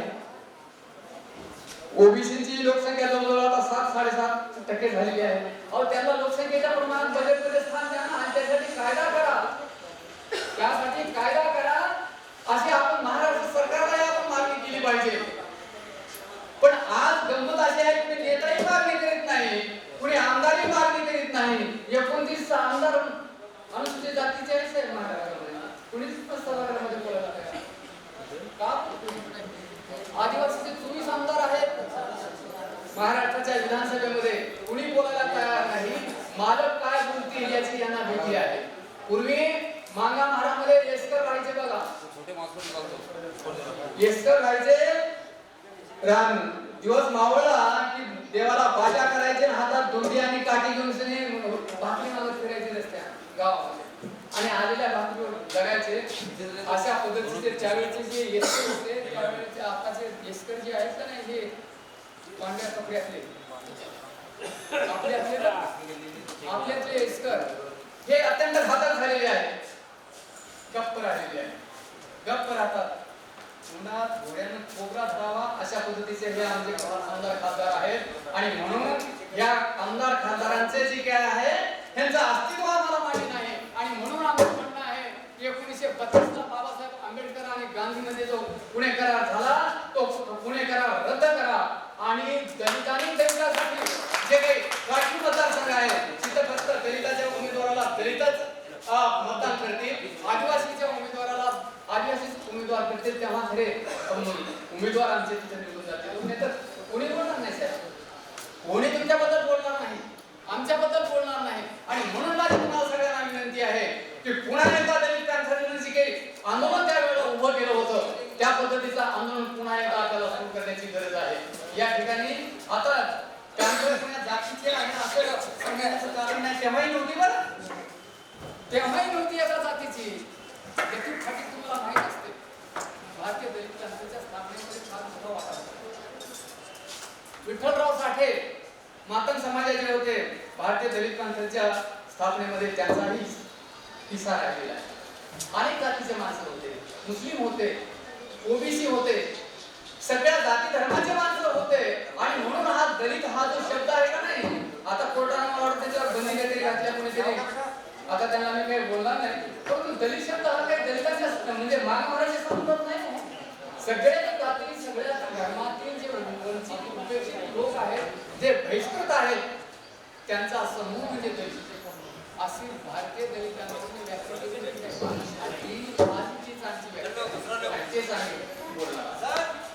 दलित शब्द हा. आणि काही लोकांनी आता स्वतःचे नाव घेतलेले आहेत गावाच्या नावावर. काय नाव बदलताय साहेब? हो पुढे सांगा मी बौद्ध आहे म्हणून, काल असता नाव सांगायला आठ नाव बदलता. अहो अंगात महारोग झालेला आहे, सगळे चट्टे पडलेले आहेत, सगळे बोट फिरफिर नसून गेलेले आहेत आणि वर चांगले भारी भारी कपडे घालतात. काय महारोग नीट महारोग नीट करण्याचं काम करा. आणि महारोग नीट करण्याचं काम फक्त बाबासाहेबांच्या तत्वज्ञानाच्या देशामध्ये करू शकता हे लक्षात ठेवा. मी आधीच काय म्हणजे थोडं सांभाळून बोलत असतो. माझ्या बाबतीत अनेकांना असं राजकीय पुराणाने राग येतो की हे अर्थकारणावर फार बोलतो आणि सगळे उपाय काय आमच्या काढतो असं लोकांना काय वाटतं. परंतु मी बोलणार साहेब आणि आतापासून नाही बोलणार. मागच्या 50-45 वर्षामध्ये मी बोललो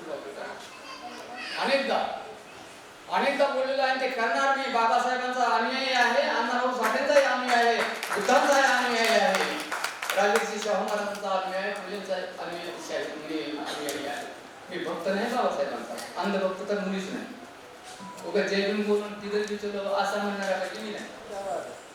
जय भीम बोलो और ये समते का दाग जो है दरवाजा जो है वो खोलो, ऐसा ये मन ऐसा बोलने वाला मैं हूँ.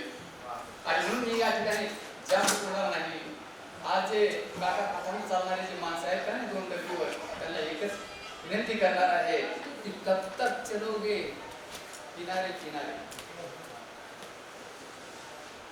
गौर से सुने, कब तक चलोगे किनारे किनारे. अरे नाव तूफान में तो लाओ बात बनी, नाव तुफान आहे तो लावा कुछ बात बनेगी. आज हे तुफान आहे देशामध्ये, वेगवेगळ्या जातीवादाचं तुफान आहे, जातीयपणाचं तुफान इथे या देशामध्ये आलेलं आहे. अशा ठिकाणी तुम्ही किनाऱ्यावर राहू नका. या आता जोहात उडी मारा आणि या देशातले जातीयपणा, इथले धर्मांधपणा हे जे लोक करू लागलेले आहेत यांना जर चपराक द्यायचे असेल तर बाबासाहेबांचं संविधान हे एकमेव पर्याय आहे.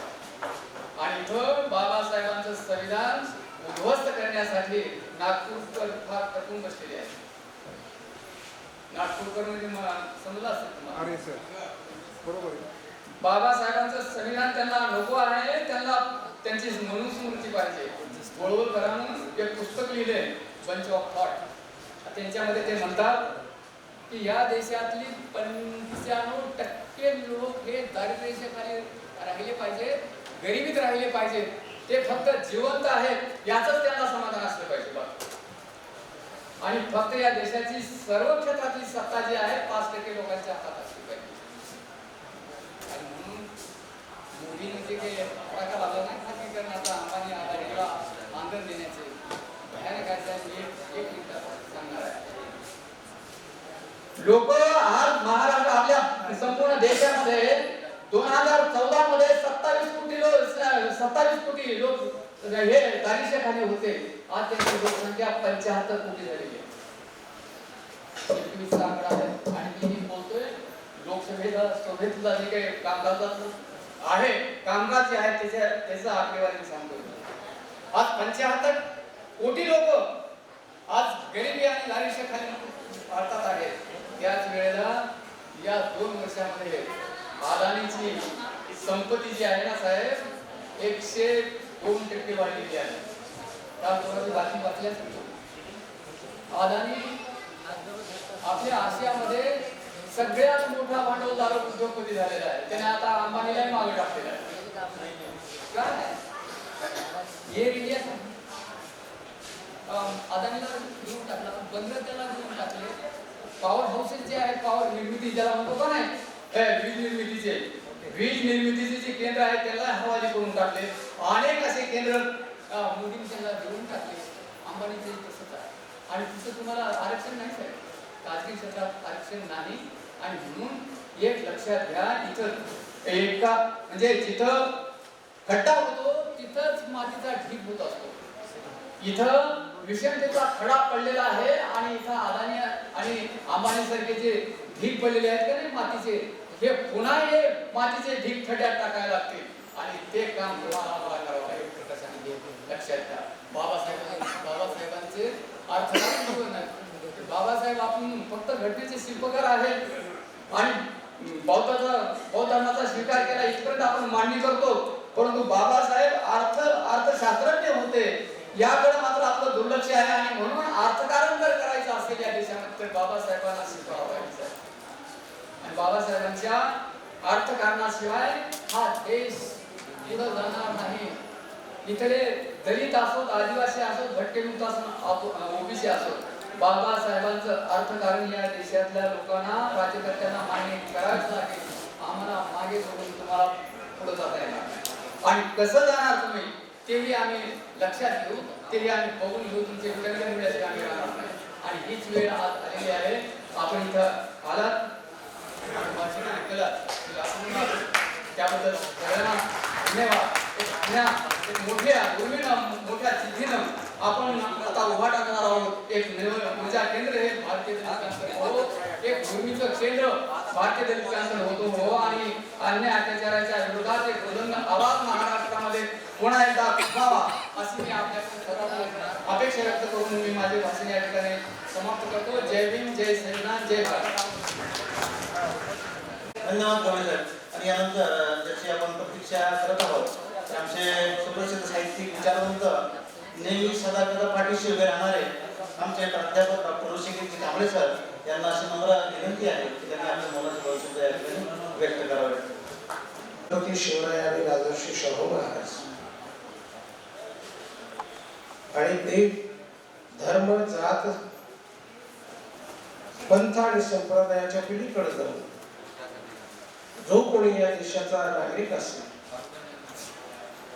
त्याचा स्वाभिमान बुलंद करणारे बाबासाहेब यांना मी पहिल्यांदा अभिवादन करतो. देशाचे माजी पंतप्रधान VP सिंग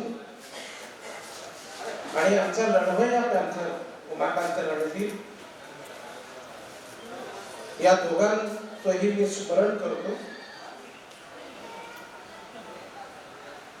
या संघर्ष मेळाव्याचे अध्यक्ष रमेशभाई खंडागळे, वंदनीय भिक्खूगण, प्रमुख पाहुणे ज्याचं मला बालपणापासून आकर्षण ते आदरणीय रामराव गवळी, मंचावरचे सगळे दिग्गज पॅंथर आणि म्हणजे रामभाऊ पेडकर, सौदागर यांच्या सगळेच, रमेश दादा सोनाळे आणि उपस्थित मोजक्या बंधू आणि वगैरे. आमचे कार्यकर असं म्हणाले की ऋषिकेश कांबळे 2 शब्द बोलतील. मी सुद्धा असं ठरवलं की जास्तीत जास्त 5 मिनिटं बोला आणि इतका वेळ तुमचा अंत पाहणं ही गोष्ट कमीत कमी मी विचारी आणि संवेदनशील असल्यामुळं तुम्हाला पटत नाही. मी सुरुवातीला खरं तर उद्घाटन झालं असं शेवटी बोलावं लागतं. किती वाईट आहे. उद्घाटन झालं असं जाहीर करतो.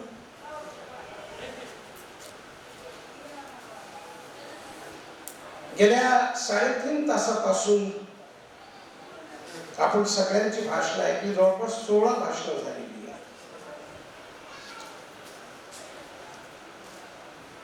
सौदागरजी अगदी संजीव असेल किंवा रमेश दादा असेल, बहुबंदी सगळ्यांनी अप्रतिम बोलले. ज्ञानेश्वर पासून जी सुरुवात झाली आहे, ज्ञानेश्वर खंडारी पासून 16 जण बोललेले, अतिशय विस्ताराने त्यांनी चर्चा केलेली आहे. मी 1-2 मुद्दा फक्त उपस्थित करून थांबणार आहे.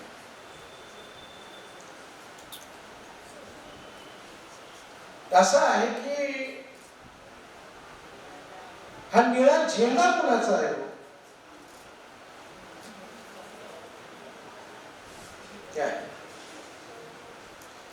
बाबासाहेब आंबेडकरांनी जेव्हा पहिल्यांदा निवडणूक लढवली स्वतंत्र मजूर पक्षाच्या वतीने, तेव्हा देश आपला ब्रिटिशांचा गुलाम होता. 1937 ची घटना.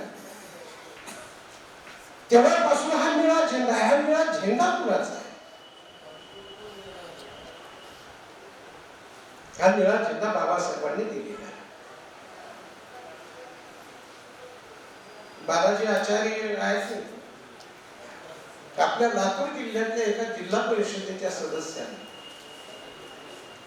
म्हणजे लातूरचं व्याख्यान आटोपून मी परतत होतो. तो म्हणाला की सर तुम्ही उद्याला घरी आलं पाहिजे माझ्याकडे चहा पाण्यासाठी. ठीक आहे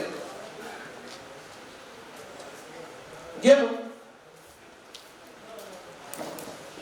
निळा झेंडा त्याच्या घरावर फडफडत होता. आत गेलो, चहा पान झालं आणि मी विचारलं की कोणत्या पक्षाकडून निवडून आला? तो म्हणाला भाजपकडून. म्हटलं घरावर निळा झेंडा आणि तुझ्या अंतःकरणात मात्र भगवत, पण कसं काय? हे कसं चालतं? दलित पॅंथरला लढवय्यापणाला जर पुढे चालायचं असेल तर निळ्या झेंड्याचा 7-12 पहिल्यांदा तुम्ही घ्या तुमच्याकडे.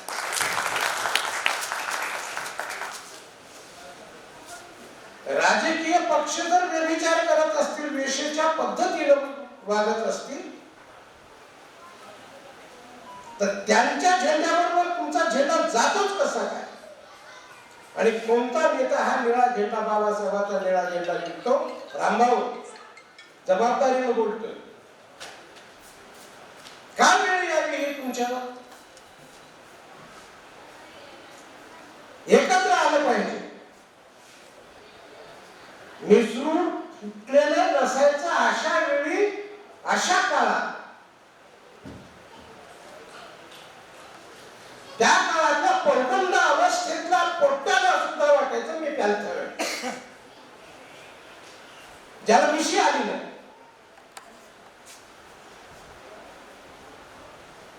कुठं स्वाभिमान विकून बसलो आपण.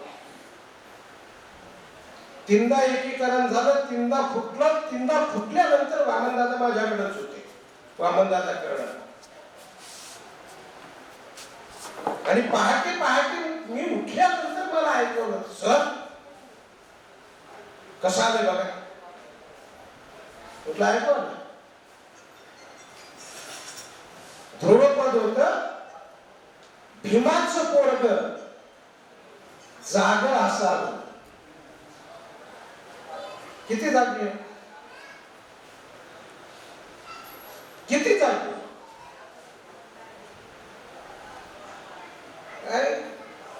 मला एकदा मी या सभागृहात घटना सांगितली होती. मला वाटतं तुम्ही आयोजित केलेल्या कार्यक्रमातच सांगितली होती. आमचा जो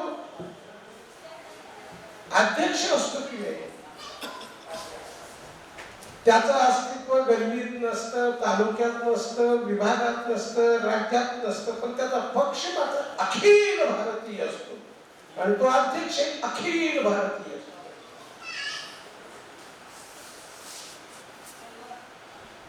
हे आवडत पण आपण लोकांना कमी पडलो का? आणि मग नव्याने जर बांधणी करायची असेल, सुबोध मोरे बोलला, अभ्यासाची किती गरज आहे हे लक्षात आलं. त्यानं कुणाची तरी घटना, कुणाचं तरी ऐकून ती घटना सांगितली.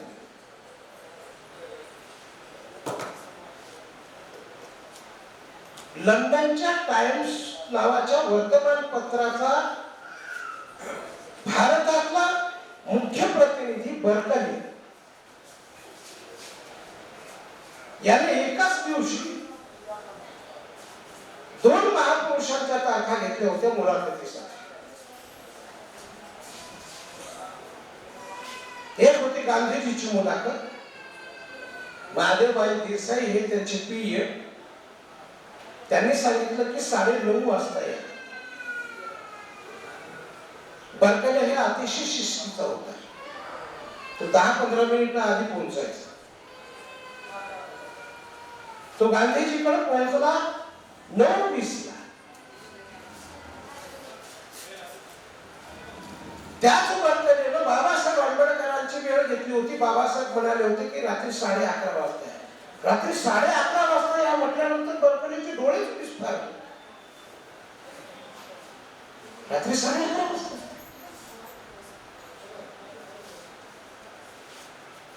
नऊ वाजून 20 मिनिटाला बर्कले जेव्हा गांधीजीच्या भेटायला गेला, मुलाखत घ्यायला, बिर्ला हाऊस मध्ये होते गांधीजी. महादेवभाई देसाईंनी सांगितलं की आता उद्याला आलं तर बरं होईल. ते म्हणाले का? म्हणाले बापूजी झोपले. बरकले म्हणाले असंच काय, त्यांनी वेळ दिला होता. नाही, त्यांनी झोपले. शासन रेगे नावाचे बाबासाहेब आंबेडकरांनी नियुक्त केलेले सिद्धार्थ महाविद्यालयाचे ग्रंथपाल होते. शासन रेगे बाबासाहेब राजपुरात वाचत बसलेले शासन रेगेला बर्कले भेटलं. ते म्हणाले बाबासाहेबांनी वेळ दिलेली. बिलकुल बरोबर आहे मॅडम, बाबासाहेबांनी कल्पना दिलेली आहे. पण बाबासाहेबांचं लक्ष आम्ही विचलित करत नाही. ते जेव्हा वाचत असतात, बर्कले तब्बल 11:15 पर्यंत बसला. 11:15 गेलेला रात्री. आणि जेव्हा शासन रेगे बाबासाहेबांच्या समोर, आवाज तर द्यायचा नाही, जेव्हा शासन रेगे बाबासाहेबांच्या समोरून थोडासा पावलांचा आवाज बाबासाहेबांच्या कानावर जाईल या पद्धतीनं पावलं टाकत केलं, तेव्हा बाबासाहेबांनी ते म्हणाले काय? शासन प्रगे म्हणाले की बाबासाहेब ते बरकरी आलेले अरे बापरे. कधी आला तो शासन प्रगे म्हणाले 1 तास झाले. असं किती वाजले? रेगे म्हणाले की 12:30 वाजले. बरकर याला पहिला प्रश्न केलेला होता की बाबासाहेब अख्खं जग झोपलंय आणि तुम्ही जागे आहात.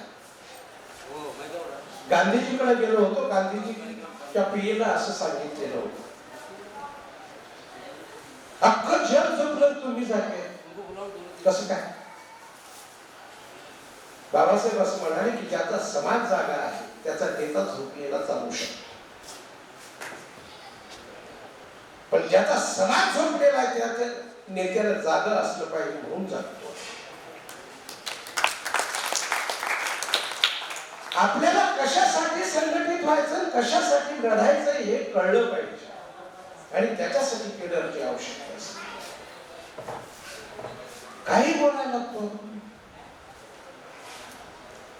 बाबासाहेब आंबेडकरांच्या चळवळीचा नीट अभ्यास रमेशभाई झालेला नाही. भावनिक बोलण्यापेक्षा रचनात्मक बोलून काम करणं आवश्यक आहे.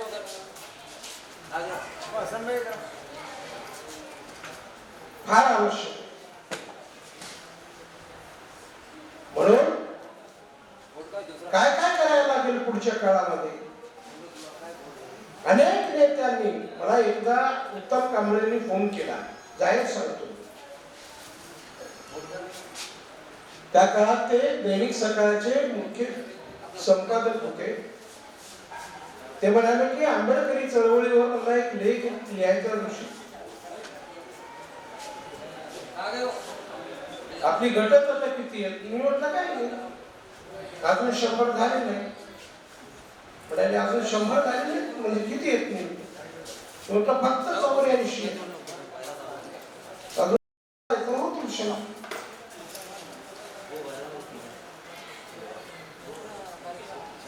काय करायला लागेल?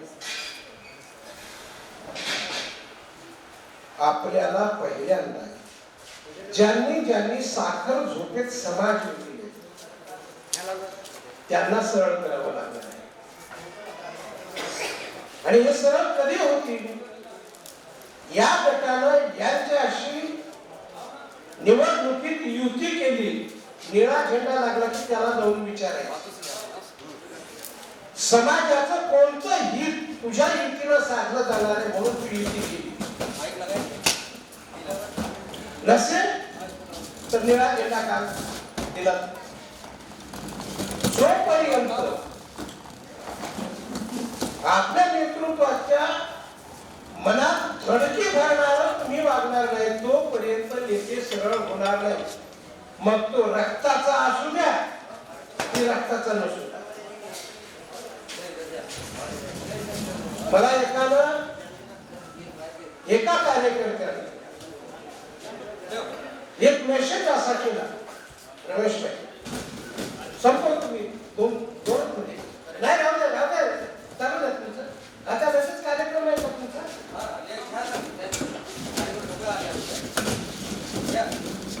एकाला काल रामभाऊ एकाला मला मेसेज केला, आता फक्त बाबासाहेबांचं रक्त.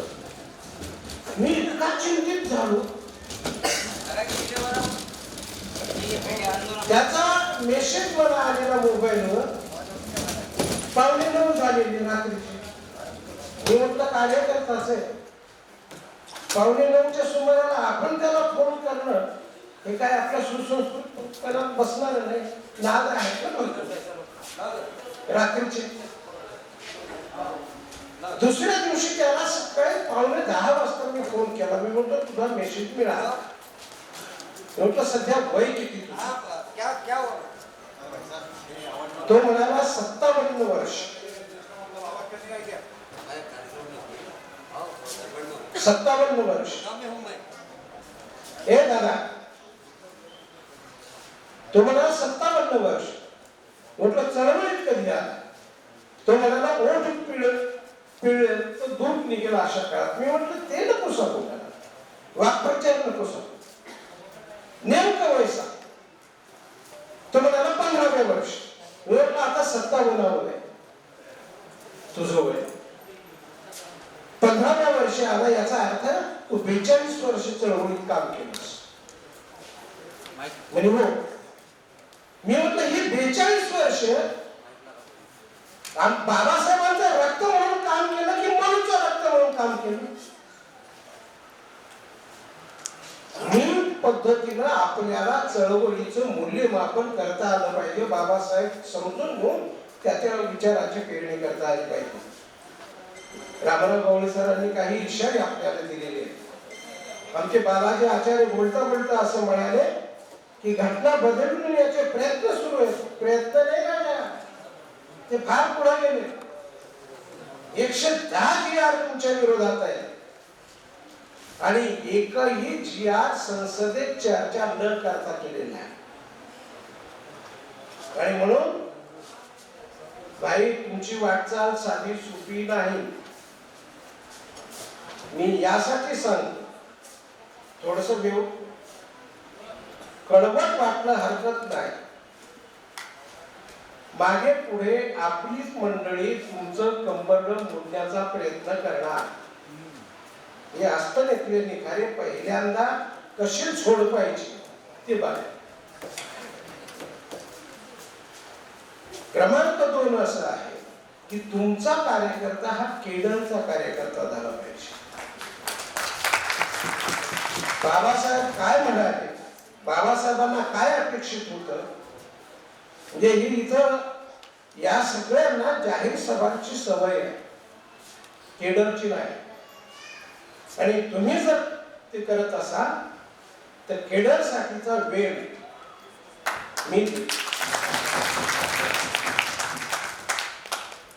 उगी सांगतो. आपण बाबासाहेब असं म्हणाले होते, मी स्वतःचीच विधान करतो. हे जे आपल्यातलं फुसकेपण आहे की नाही ते आपण थोडस बंद केलं पाहिजे.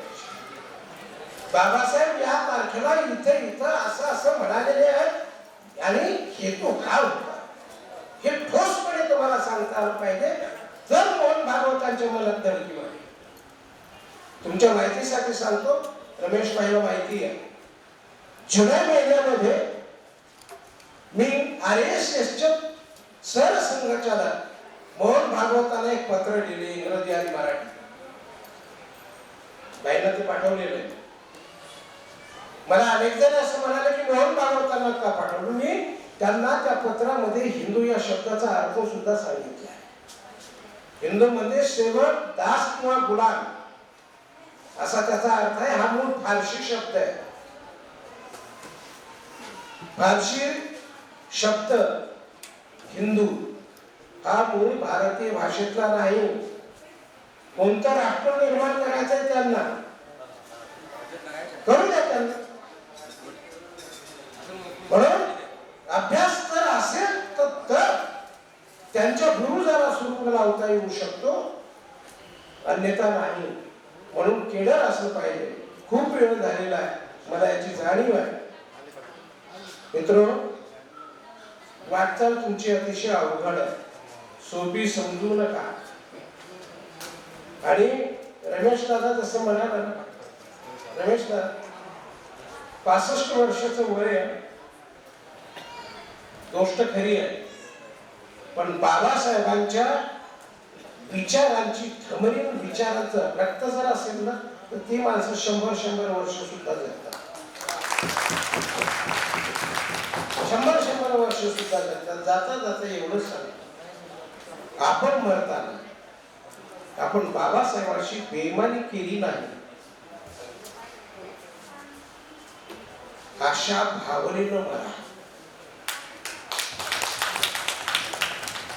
आणि शापुषावर माझा विश्वास नाही. कारण मी बाबासाहेब आंबेडकरांचा असेल तर बुद्धी प्रामाण्यवादी, पण तरी जो कोणी बाबासाहेबाला बेईमान होईल त्याला मरण सुद्धा येणार नाही हे काळानं ठरवलेलं.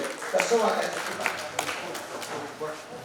बाबरी मस्जिद पाडल्यानंतर सौदागरजीला सांगितलं पाहिजे बाबरी मस्जिद पाडल्यानंतर पहिला मोर्चा औरंगाबादात निघाला विरोधातला आणि तो काढला आंबेडकरवाद्यांनी.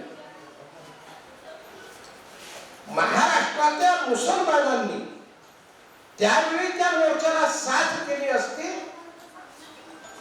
तर आज महाराष्ट्राचं आणि देशाचं चित्र सुद्धा वेगळं राहिलं असतं. सगळ्यांना सोबत घेऊन पुढे चालावं लागणार आहे एवढं लक्षात ठेवा. आपण शांतपणे मला ऐकून घेतलं त्याबद्दल मी ऋण व्यक्त करतो. आणि भाई पुढच्या काळामध्ये मात्र उद्घाटकाला थोडस लवकर बोलायची संधी देत चला. बरं नाही मी पुन्हा एकदा आपल्या सगळ्यांची ऋण व्यक्त करतो आणि थांबतोच आहे. परंतु वेळेचा अभाव आहे, बाहेर दुसऱ्या मंडळीचा कार्यक्रम आहे आणि म्हणून आता जास्त वेळ मीही घेणार नाही. फक्त एकच सांगतो की या मेळाव्यामध्ये आपण 14 ठराव पास केलेले आहेत. त्याचा आपण सगळ्यांनी टाळ्या वाजवून स्वागत करावं. आणि माझ्याबद्दल कुणी म्हणत असेल की मी थकलो, कुणी म्हणत असेल की माझं वय झालं, बिलकुल नाही, बिलकुल नाही. ना थके पैर, ना थके पैर, ना कभी हिम्मत हारी है, ना थके पैर, ना कभी हिम्मत हारी है. जज्बा है परिवर्तन का, जज्बा है परिवर्तन का. जिंदगी में इसलिए सफर जारी है, इसलिए सफर जारी है. मित्रांनो, आंखों में पानी रखो, आंखों में पानी रखो, होठों पे चिंगारी रखो. आंखों में पानी रखो, होठों पे चिंगारी रखो. जिंदा रहना है तो तरकीबें जारी रखो, जिंदा रहना है तरकीबें जारी रखो. रहा पत्थर से बढ़कर कुछ नहीं मिलेगा, रहा पत्थर से बढ़कर, रहा के म्हणजे चालताना पत्थर, रहा के पत्थर से बढ़कर कुछ नहीं मंजिले. रास्ते आवाज देते हैं, सफर जारी रखो. रास्ते आवाज देते हैं, सफर जारी रखो. एवढं बोलतो आणि